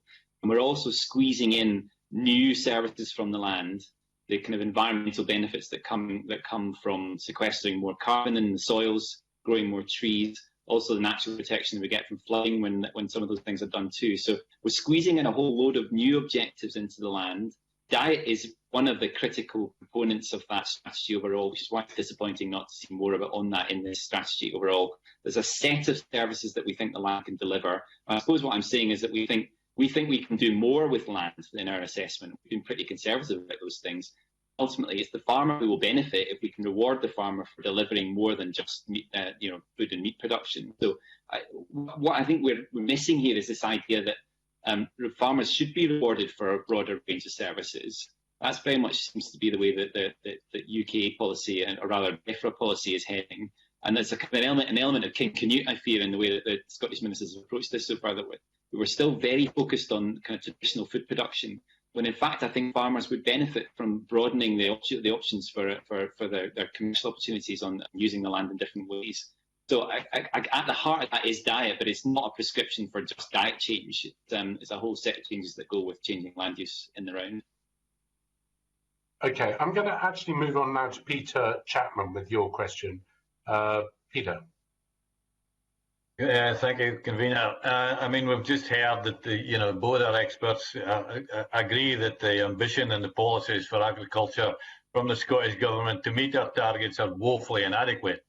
But there is one area where we can say that they are doing quite well, and that is in the targets to plant extra trees in Scotland. This seems to be on track, and there are targets going forward that you'd see increased acreage of trees being planted. So my question to our panel is, what key factors have contributed to this success, and what are the next steps to ensure that the targets that are there are actually delivered? It's fine to have targets, but you need to hit them. Okay, I'm sort of looking to see which one of you would like to come in, Chris or Keith. Chris. I can take it, yeah. Yeah, I usually when you're in the committee, if you don't look away quick enough, you're the one that gets hit. But Chris, you've been nominated by Keith. So very happy to. And I'm non-forestry, and I should also say I realise that this committee isn't considering peatland, but those two things sit very much together in my mind. So Scottish Government's done really good things on upping the ambition on new forestry, woodland creation, and on peatland restoration too. So we've made an assessment that the Scottish Government met their 2018-19 target for creating 10,000 hectares of new forestry. In fact, they exceeded it. And we've seen in recent programmes for government that they've actually increased that ambition. But it's interesting to me, we've now promised all sorts of things that go alongside with that. There's a nice story about this, I think. So, the approach to forestry in particular is great. We see this kind of steady ramping up of woodland creation over the 2020s to 18,000 hectares by 2025. That's very much in line with our own recommendations. We think a minimum of 15,000 hectares by that point is where we should be, and we think there's opportunities to do even more than that. So 24,000 hectares a year we think is feasible. Really important to say though that strategy rests on really a firm commitment and public spending. And that recipe, I suppose, that the Scottish Government has made that decision that that's the basis of the policy they want to pursue. We now need to see it rolled out. We need to see it delivered.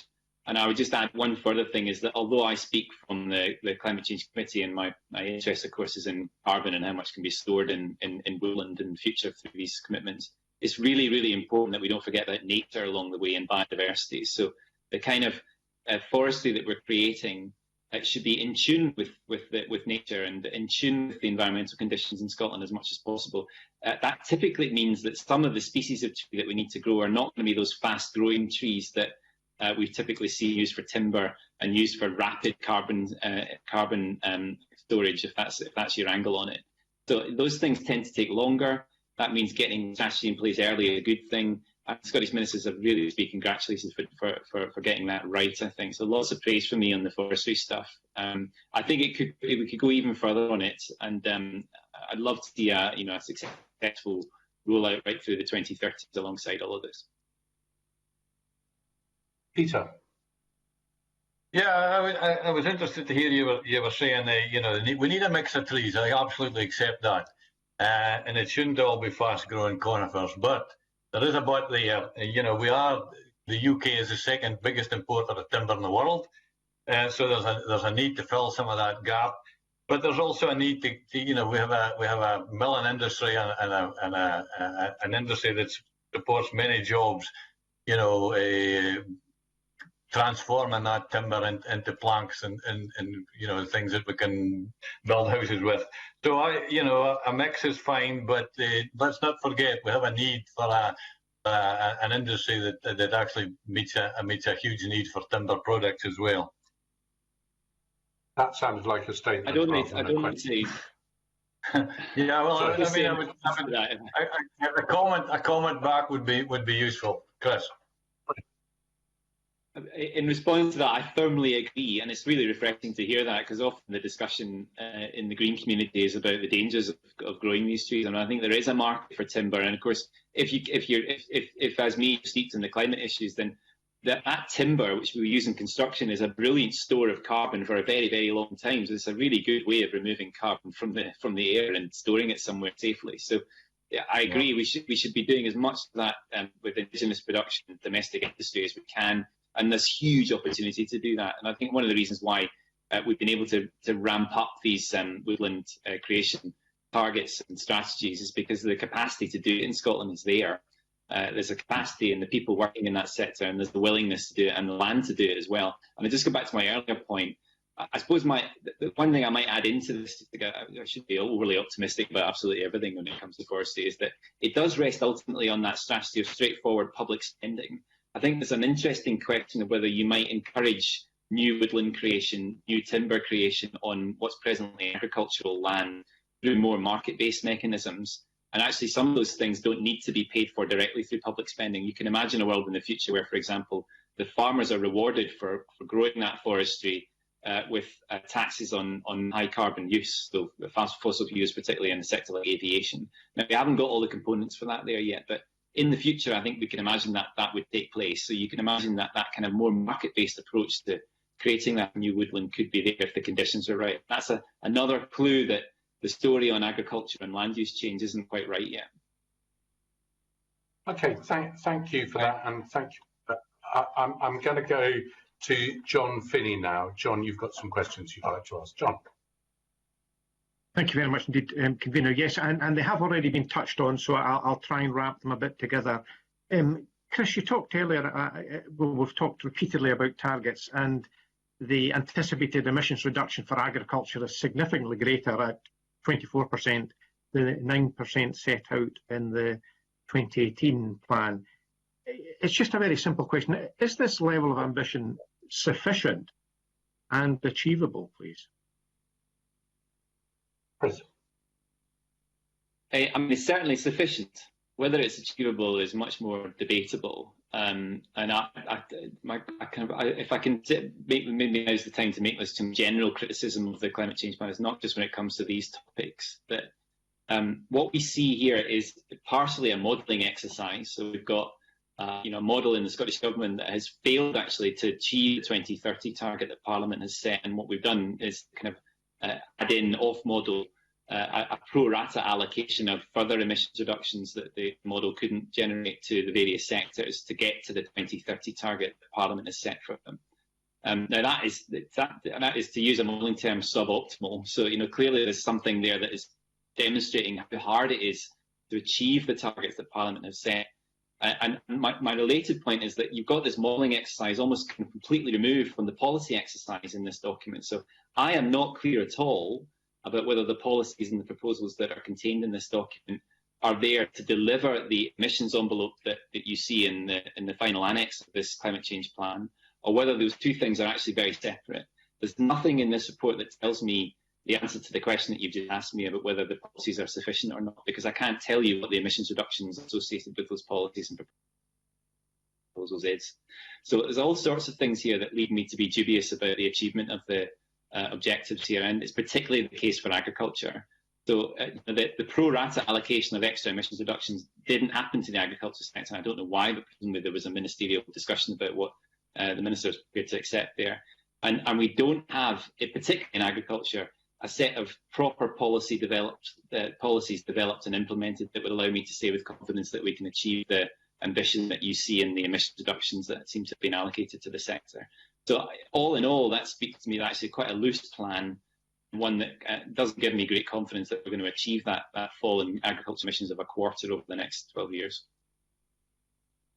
John. Okay, yes, thank you very much indeed for that, Chris. Yes, ambitions and targets in themselves are never sufficient. I may well have the ambition to compete in the Olympics. I don't think that's realistic.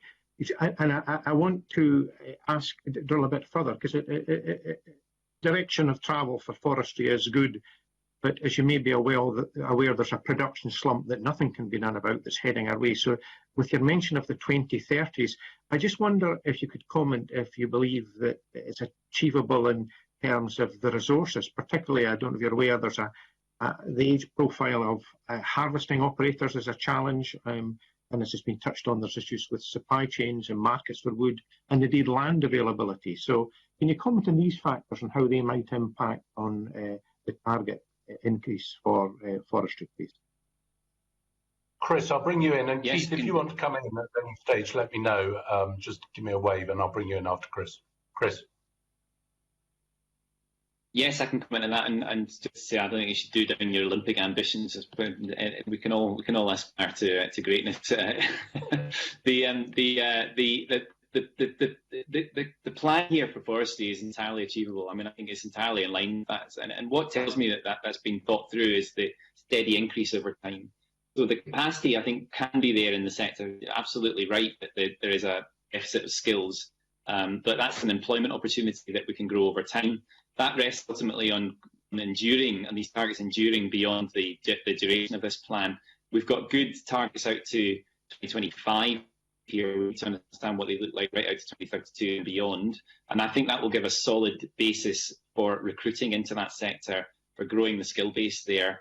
And I have every confidence that Scotland can do that, because we've achieved these kind of planting rates before in the late 70s and 80s. So, growing that sector is something I think that we can achieve. Again, it falls down to whether we have a long-term plan that's been put into action with credible policies, and this is one of the few areas where I think we can see that in forestry and in peatland restoration. So I'm confident it will be achieved overall. Okay, and I'm going to go to Keith now. You want to come in, Keith? Yeah, thanks. I mean, that point about time, we've made it quite a few times in this session. One of the things that the CCC is concerned about is the achievability when it's giving advice on particular targets, carbon budgets, and so on. Given the kind of capital stock that we have, given the supply chains, we're making some I guess hopefully informed assumptions about behaviour change at an institutional and institutional level. Are these things achievable? And we've said again a few times that the 2030 target in particular, which was strongly supported by MSPs, and warmly welcome that. You're representing us, me. I'm a constituent in Scotland. That's a commitment that's been made. Can it be delivered on? It's highly challenging. So the policies have to back up the ambition, and we're just a bit behind the curve on that on some of these issues. There's a lot of work to be done. As Chris has said, a lot of opportunities. The employment opportunities. So yes, there are challenges, but it's opportunities for other people coming into the sector. I think we've got a massive opportunity in this year. Hopefully we're all going to look towards COP26, towards the eyes of the world coming to Scotland, and there's an opportunity for those of us that care about this and work in this space to hopefully infuse people as a whole. And a big part of that is highlighting, I think, the opportunities for jobs in work to do with climate change mitigation and adaptation. One of the things I'm have to be involved with, outside of my CCC role, is a group of academics across the UK who kind of spontaneously formed trying to kind of support this kind of broad vision. And one of the things we're trying to do is to kind of look at education and skills across multiple sectors, and maybe organise, say, a green careers fair. So some of the things, around the management of land, very much a part of that. So let's try and embrace those opportunities, I think, especially in these coming months. Okay, thank you both very much. That's me, Convener. Thank you, Convener. Thanks very much, Tom. Thank you for that. We'll move on to Christine Graham. Christine. Thank you very much, Convener. I'm sorry I've got to sort of dash away to other duties. I've been listening very carefully, and I remember, as we all do, the Common Agricultural Policy, which changed the landscape of Scotland. Suddenly we'd oilseed rape fields everywhere. We'd never seen them before. Not always the best thing for farming and for consumers. When I look at the environmental conditionality policy that's committed in the draft CCPU, am I looking at something hopefully better than the Common Agricultural Policy, but something too that would be a framework that would change our landscape, change our eating habits, and also change the lifestyle of our farmers and what they produce? Because I take it that means you get support if what you're doing helps the environment. Have I got that right? And how would that look? Chris, want to start off on that? Well, I hope you've got it right, because I think that's the kind of policy we need. But I'm afraid I don't have enough in this document to tell me that that's the case. So that's the kind of rhetoric good on that this idea that is the world that we're moving towards. But the details of how the agricultural transformation programme will actually develop aren't there. In fact, there's no detail of how future rural policy and funding will develop to replace the Common Agricultural Policy. Now, surely that's a major priority. We need to understand that. So, I mean, I'm pleased, having given a lot of criticism in this session, I am pleased that we are recognising the environmental benefits that can come from a change in practice on the land, change from the way that land managers approach agriculture and farming. I just wish we could see more on what those policies would be and how they'll be framed up. And some of them need to be regulatory. I mean, I think that's the other thing I'll say that I haven't had the opportunity to say yet, that we've been very clear that emission reductions on the farm are mostly cost-saving for the farmer. So regulation is a good approach because it drives emissions down and improves agricultural productivity and improves the environment. So seeing some of that tough-edged stuff in the policy that we haven't yet got before us is going to be really important. Now, of course, I'd love to be wrong on this. So I'd love to see a fully fledged policy emerge from this that gives those incentives to the farmers and the landowners to deliver these what we would call environmental services. A couple of supplementaries there. First of all, there's an example of this anywhere else in the world where there is this kind of environmental conditionality in the agricultural sector, which we could kind of beg and borrow from, but to get some ideas. And secondly, the funding that came from CAP to the farmers now that is not going to go and is obviously retained, should that same amount of money come directly to Scotland for the Scottish Government to administer on this particular environmental conditionality, just sort of taking over from that? Chris. The discussion of how much money should come to Scotland is one that's above my pay grade, but I certainly would like to see some of that money tied to the environmental objectives. And if you're looking for an example of a regime that is in development to deliver that, you only need to look south of the border in DEFRA with the ELMS regime. Now, that has many issues with it too, but it does have at the heart of it this idea that the public money that goes to the sector should deliver a set of public goods, including environmental outcomes and including a saving from carbon. So, that idea is there. I know that the officials in the Scottish Government have looked extensively at that. I know that Fergus Ewing has also looked at it too. So I hope that something comes out that looks similar to that has that same sort of motivation at the heart of it. I'm afraid I can't speak to the quantum of funding that's required to deliver it, but I will say just again my earlier point that most of the things that we have been recommending and proposing in the CTC when it comes to agriculture and land use change are cost saving or deliver new revenue streams for the farmer. So again, my point about King Canute, let's not try to hold back the tide here, and let's get ahead of it. In fact, let's see policies that deliver that better commercial offering for farmers in Scotland that also happens to deliver a better environmental outcome. And Christine. the last, I don't know if Professor Keith Bell wants to say anything. He hasn't. No, I'll just fully support what Chris has said. Nothing to add.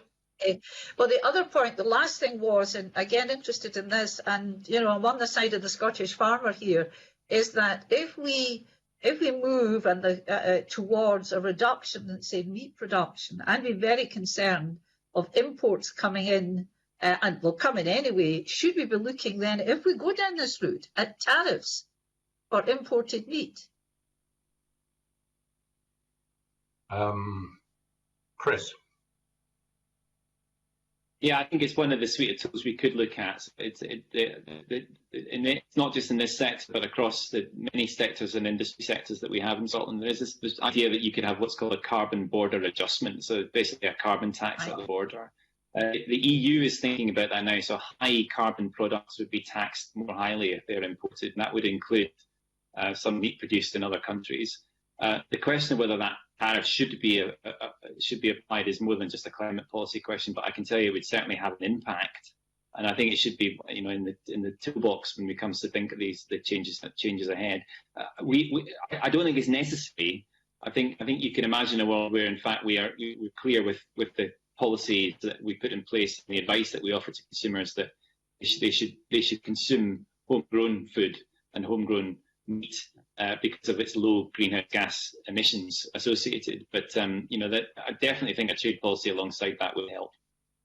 I would have to comment. I think it's essential because some of us can afford to change out, but other people on very low incomes, if it's cheap mince and cheap beef and whatever coming in, or cheap bacon, they'll buy it, and I don't blame them. So if we are going to go down the route of, you know, making ours a better product, using the production of it on the environmental basis, I can't see how we can escape, whatever you call it, a carbon tax or whatever, but tariff, to give the farmers in Scotland a fair chance.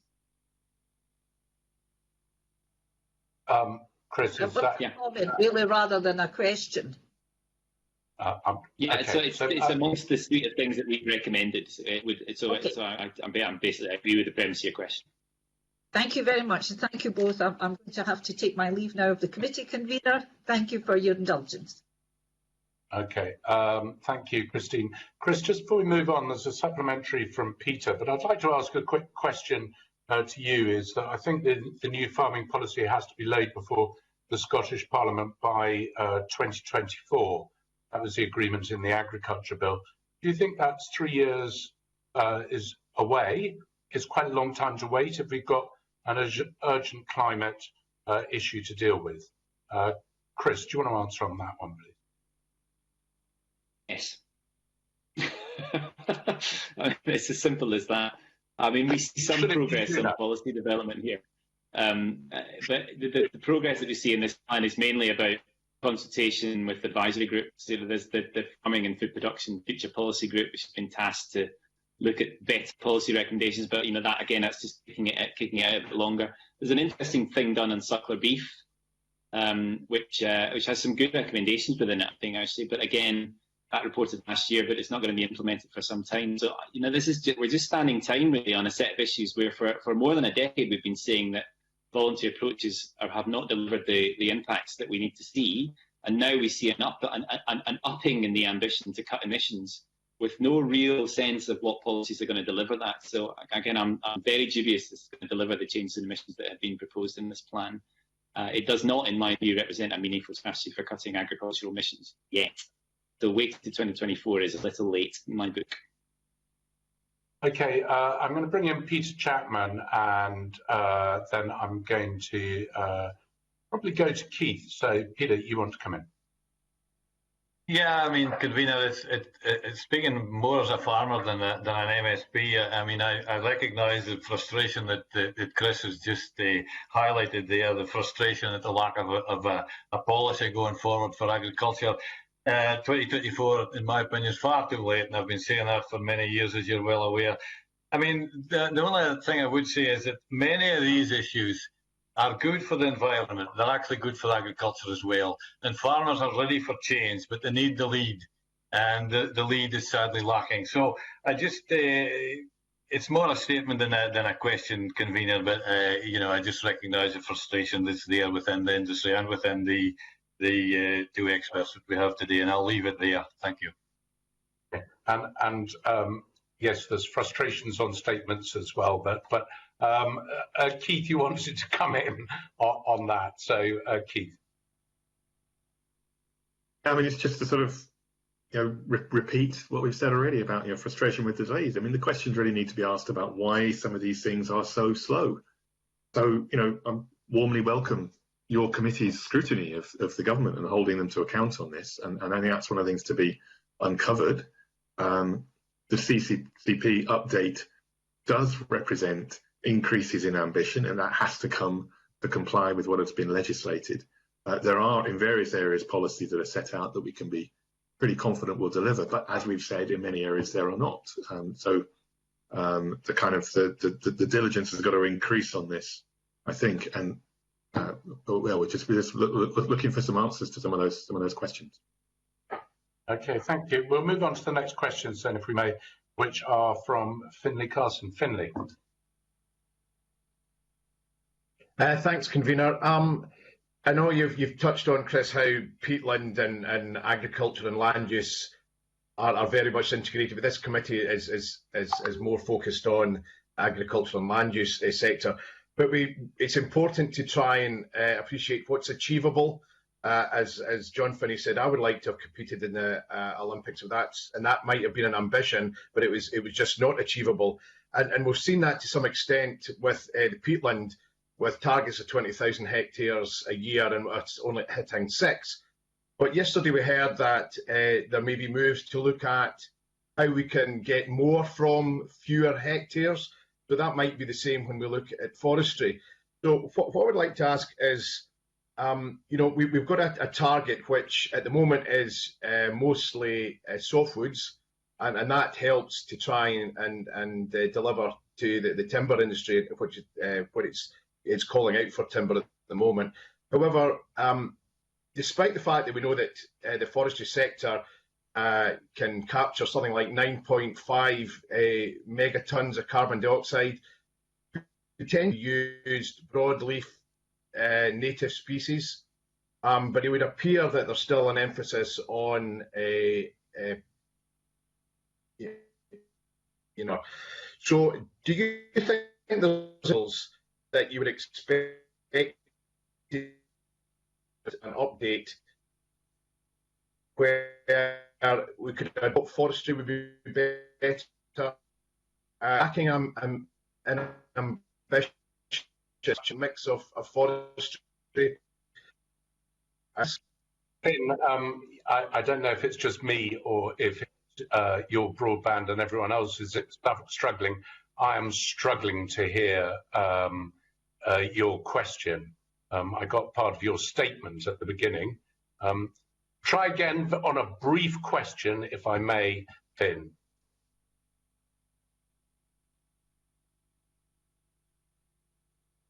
Okay, he's not going to.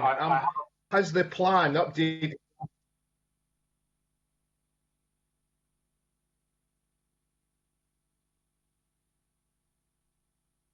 Right, I don't think we're going to get, I'm afraid his broadband is failing him, unless you're all hearing him and I'm not. So I think what Finn was asking is how we need to integrate the two policies between forestry and agriculture to make sure that we get the right balance, and whether there's areas of ambition that we're lacking in, and what other steps we should be taking. I think that's a brief synopsis, and if that makes sense to you, Chris, do you want to head off on that, and then I'll bring in Keith.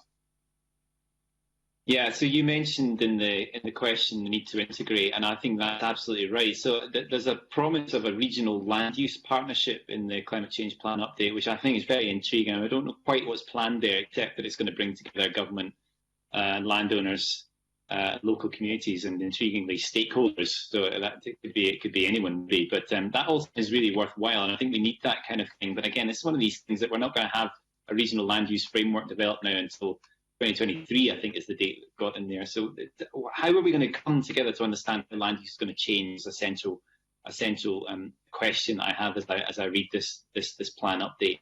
We need to see that shift in land use. I think that's the key point I would make in our assessments, is that you need to actually you need to change land use as an objective of policy, not as an implication of the policies that you are setting.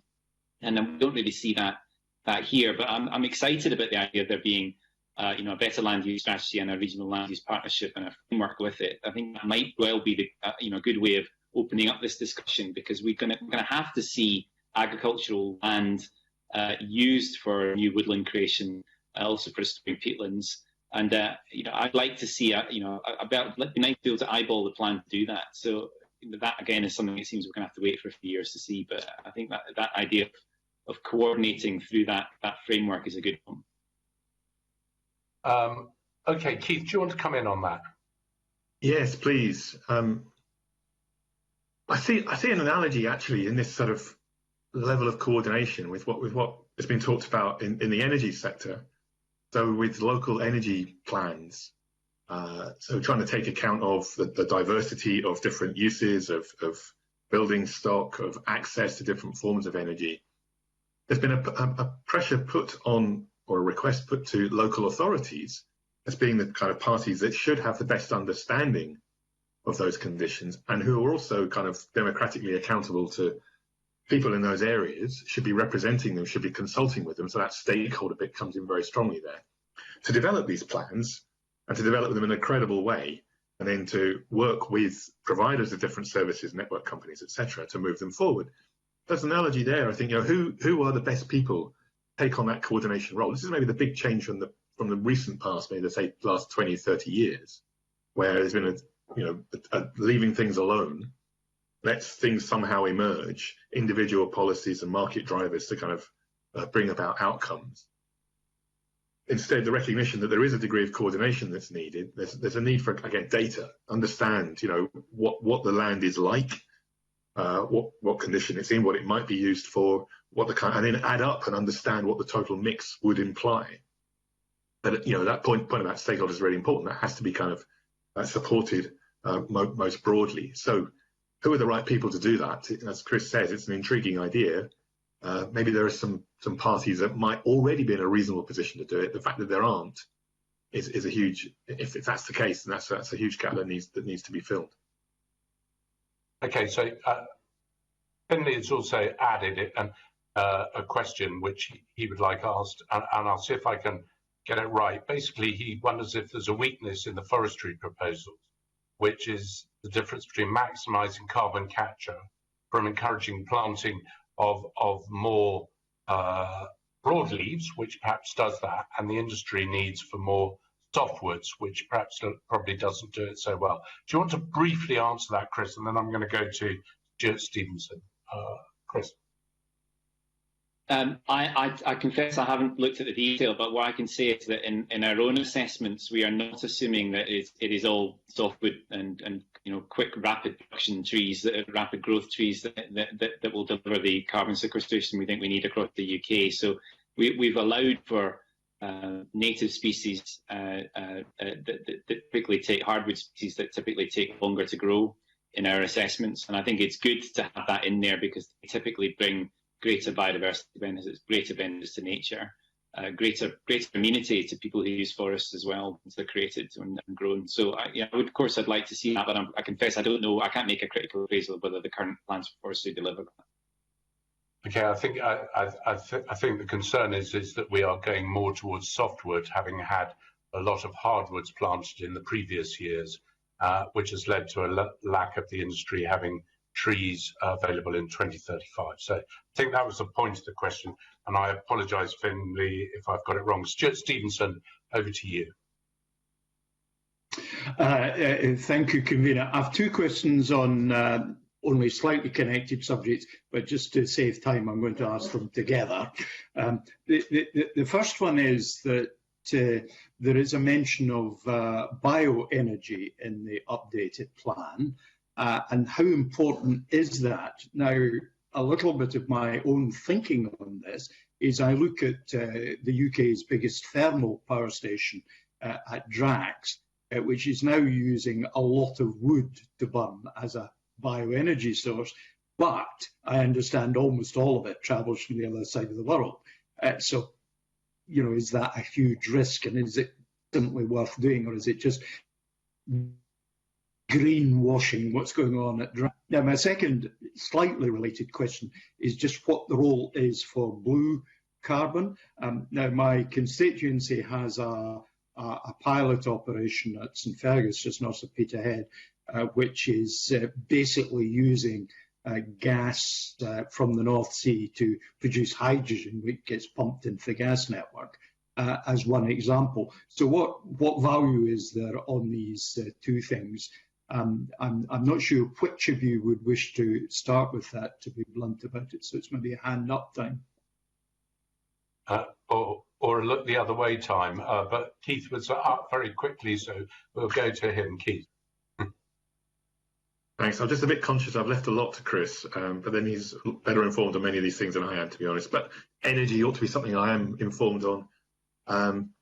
Bioenergy does seem to be an important part of the overall picture. The idea that we can get negative emissions by, growing energy crops, burning them, capturing the CO2, storing the CO2 in geological formations for many millennia. It is a part of the climate change plan update. Significant negative emissions are kind of pointed towards, partly perhaps as a modelling artifact, just a way of getting the model to converge and give you some sort of solution. Maybe it's very ambitious. But of course, the big challenge with bioenergy is it's competing, as we've talked about, with in terms of land use, with many of these other things. So we have to kind of prioritise bioenergy for the things that really need it most. So, for example, that means not depending on bioenergy for heat in buildings. I think that's a really important thing to get across. But bioenergy is a part of the mix. It's a question of the scale, really, and making sure that it doesn't interfere with some of these other uses of land that we've talked about. Sorry, just to supplement on that, if I may, is there actually land that is only suitable for bioenergy? Or are we actually seriously going to plant for bioenergy and stop planting for other purposes? I don't honestly know in any detail the answer to that. I have heard of schemes of sort of proposals to try and make use of land that isn't used for very much else. I remember reading about a proposal, I don't know what happened to it, to plant loads of bioenergy crops in the spaces in between some of the kind of facilities at Manchester Airport. It covers a very large area. Hopefully it's not going to interfere with, access for things you need to get access to. But I don't know, I guess there are sort of ideas out there. The way, I don't know how much it adds up to. But yeah, I guess there is some potential, but I don't know in detail. Chris, do you want to come in on that?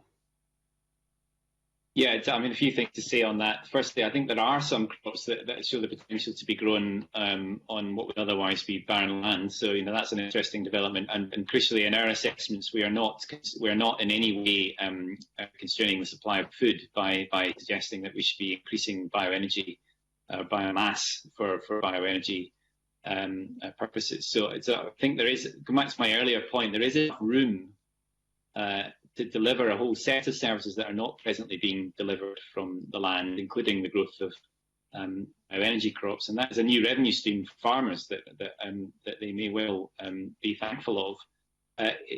We use bio resources sparingly across the economy in our assessments. It becomes a very valuable resource, is the other point I'll make, because it's a substitute for fossil fuel use in many sectors. You can think about it as a way of producing, for example, jet fuel, or as you've mentioned, in power production. So it becomes very valuable, and therefore it should be. We expect it to be a thing that will carry quite a high price into the future. So we want to use it in a sparing way in the right sectors. So in our assessments, what we try and do is use it where we get our biggest bang for buck and that's usually where we couple it with carbon capture. So if we have these bioresources that we can grow, if we have the capacity to capture the carbon from them and then to store that in the North Sea, that's a really appealing service when it comes to reducing greenhouse gas concentrations in the air and our emissions. So why not do it? So these are really useful things that are markets that haven't yet developed and which Scotland stands to benefit from a lot, actually. I think that's the kind of big message here. What I would say, though, is if you look elsewhere in the climate change plan, the Scottish Government refers to them as negative emission technologies. You'll see this new sector, net negative emission technologies, creep into the plan here and rapidly increase. So you get these negative emissions using these bioresources with carbon capture and storage. And most of it seems to be happening in the power sector in Scotland. So what's being proposed in Scotland is that we grow the resources for a power station, grow the bioresources here in Scotland, use that in a power station somewhere in Scotland, capture the carbon, then store it. And that gives you these negative emissions to quite a substantial degree by the end of this decade. And the challenge of developing that power station to do that, what we call BECCS, bioenergy with CCS, is pretty significant and would need to be supplied with indigenous resources to get those negative emission credits for the Scottish emissions profile. So, that is a big step that the government is making. And my suspicion here is that, again, it's that 2030 target I've talked about a few times that's driving that. That 2030 target is really difficult to achieve. So the way that the models try and achieve it is by having lots of negative emissions in there, lots of bioenergy with CCS. And you can see that in the line in the target in the plan on negative emissions. You can also see it in the extra emission you see in some other sectors, notably in how we carbonise in buildings. So I think a lot of this is an artifact from having a target that, to my mind, is too stringent and can't be easily modelled or made policy for. Stuart, do you want to come back in briefly? Well, just to say that when I talked about blue carbon, I was actually, of course, talking about blue hydrogen, which I shouldn't have been. Chris has answered the question I should have asked. Thank you, Convener. Great. So a very brief supplementary from Peter before I go to Angus MacDonald, who has sat quietly for the entire meeting but has a question at the end. So Peter, briefly. Yeah, thanks, Convener. And given that we're only 60% self-sufficient in growing food to feed our population in this country, and given that there's a huge expansion in the population across the world, what did the panel think about using the best arable land for bioenergy rather than for feeding people? Right. Let's not be controversial, Chris. Or no, Keith, do you want to go with that? And then I'll come to Chris. I think there's, I recall analysis suggesting that, well, I mean, the first thing you've got to do is feed people. What's the most efficient way of doing that? Actually, I mean, that does point to not a huge dependency on meat, among other things. We already talked about bioenergy, and within Scotland, what's the kind of best approach? But what approach does this climate change plan update seem to point towards? On a global scale, I think we can be quite sceptical about the competition for land between biocrops and agriculture. Agriculture would seem to me, my understanding, to be the priority in general, but that needs to be done, as I say, in an efficient, effective way. And the bioenergy is kind of like almost as a last resort, using land that is, as Chris was saying earlier, has limited potential for other uses for the energy sectors that are difficult to decarbonise in other ways. But realistically, you've got to recognise that it's basically the best arable land that are growing these biocrops in the UK. Okay, I'm going to Chris. Do you want to answer briefly about where to put? Yeah, just to say that it's not just about planting of energy crops. So we talk a lot about things like miscanthus, for example, short rotation coppice. Is also the forestry sector itself produces a lot of the bioresource that you might see used in the energy sector. So we call those the thinnings. So you thin out the forestry so that the best trees can grow more effectively. That's a really useful resource. It doesn't have many other uses. So actually using it, in the energy process, especially if you're capturing the carbon, is a really sensible thing to do. We don't see that planting energy crops should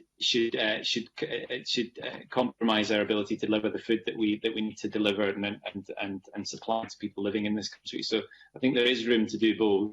And I quite agree that the best and arable land shouldn't be turned over to this purpose, because I don't think it's necessary.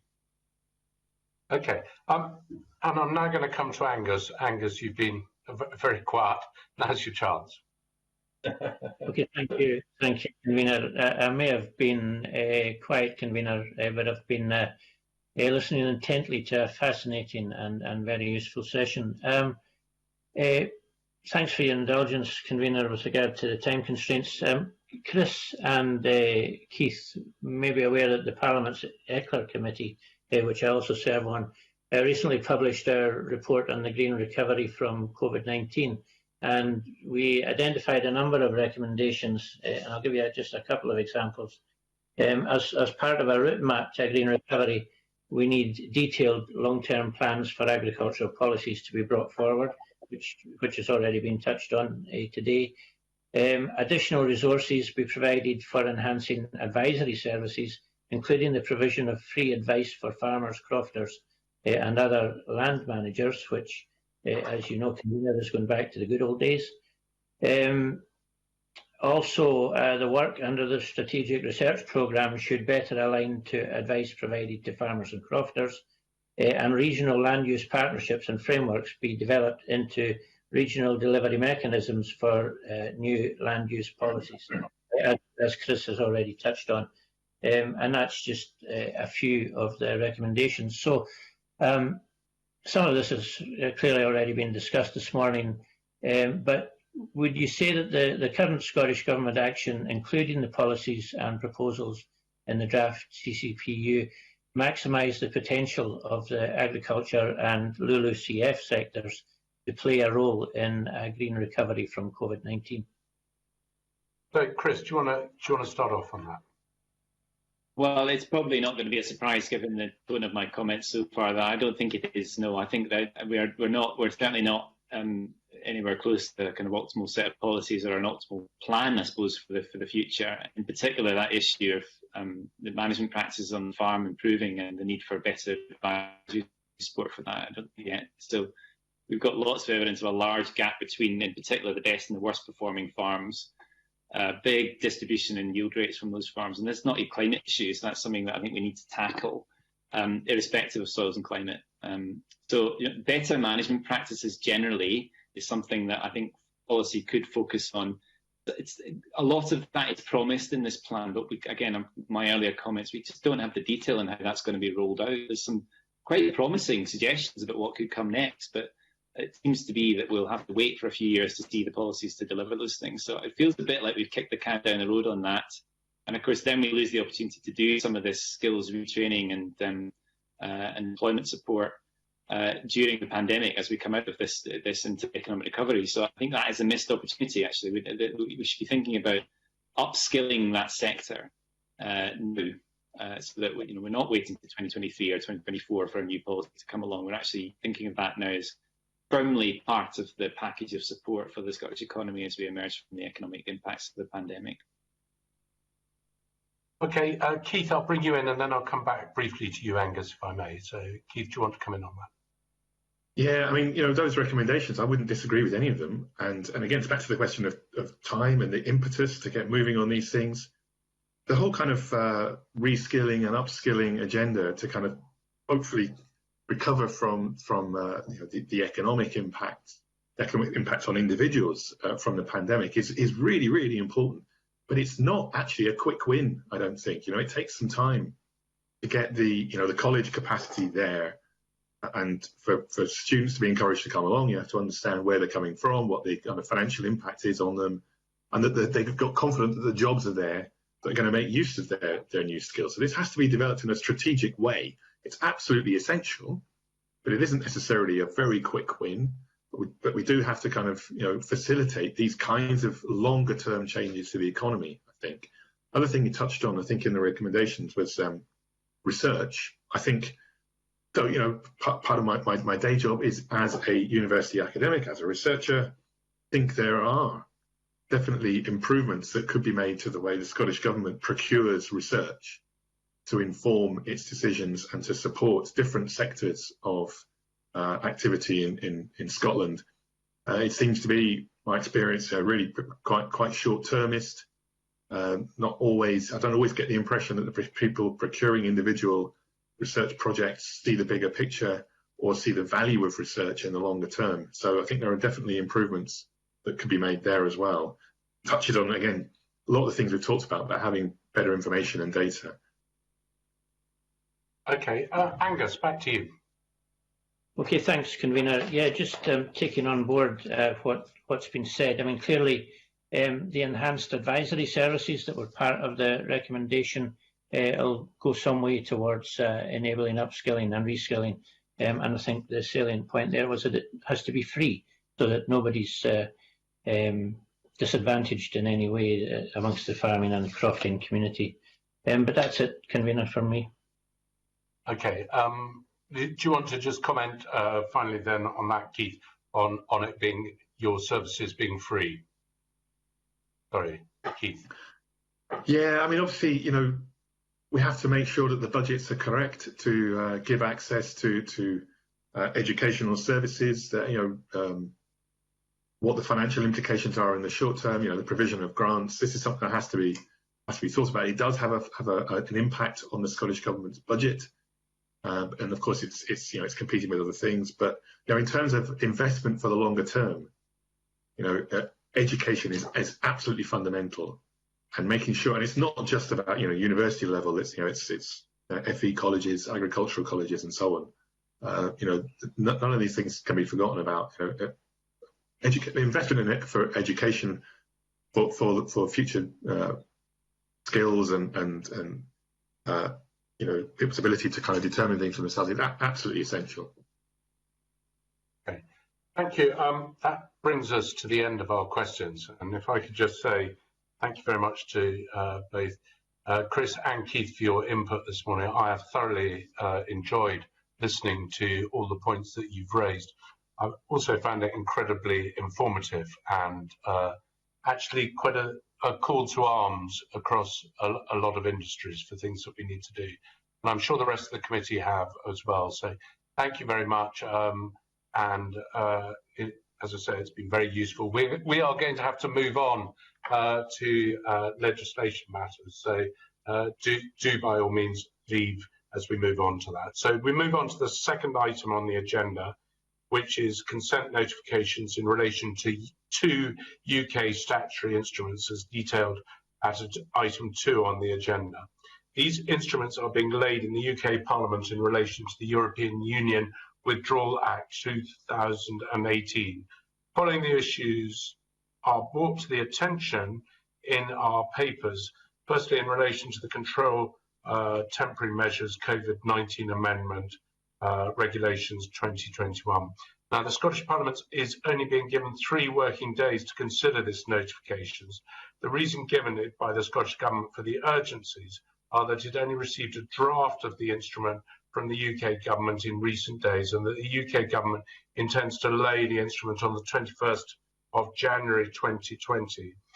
The instrument is actually being laid in response to the ongoing COVID-19 pandemic to allow certain relaxations in the rules, referred to as easements, to continue until July 2021. These easements would otherwise have expired on the 1st of February. Other than providing this context, the Scottish Government has not explained why it is not possible to give the Scottish Parliament more time to consider this. Does any member have any comments they want to make? I am not seeing anyone want to make any comments. So my question is, does the committee agree to write to the Scottish Government to confirm that it is content for consent to the UK SIs referred to in the notification be given? I'm again not seeing any dissent. I'm Seeing nods of agreement, so that is agreed. So the third item on the agenda is the SIFT of one Brexit-related SSI, as detailed on the agenda. The government has allocated the negative procedure to the SSI. Is the committee agreed that it is content with the parliamentary procedure allocated to the instrument by the Scottish Government? Again, I'm seeing nods rather than shakes of the head, so that is agreed. Therefore, we'll move on to agenda item 4. The fourth item on the agenda is consideration of subordinate legislation to negative instruments as detailed on the agenda. The Delegated Powers and Law Reform Committee consider these instruments. The Seed Plant Propagation Material and Forest Reproductive Material EU Exit Scotland Amendment Regulations 2020 was reported for failure to lay the instruments in accordance with the laying requirements. The DPLR committee nevertheless notes it is satisfied with the explanation that has been given by the Scottish Government to the committee for the failure to comply with the rule. One representation has been received on the Fish Farming Business Reporting Scotland Order 2020 from the Salmon and Trout Conservation Scotland, which has been included with the committee papers. I would say that there have been no motions to annul been received in relation to these instruments. Does any member have any comments they wish to make on these instruments? I'm not seeing any comments, so I therefore propose that the committee says that we do not propose to make any recommendations into relation to this instrument, and if that is agreed, which it appears it is, then we'll move on. Just to say that next week, the committee meeting on the 27th of January, which will be in the morning, will be further evidence on the climate change plan, an evidence session which will cover those part of the plan which relate, I think, to transport. There are 3 SSIs on the agenda and 2 SIs as well. And that now concludes committee business, and I would remind committee members if you could now move to the other means so we can consider the evidence that we've heard this morning, and on that basis I now close this meeting. Thank you.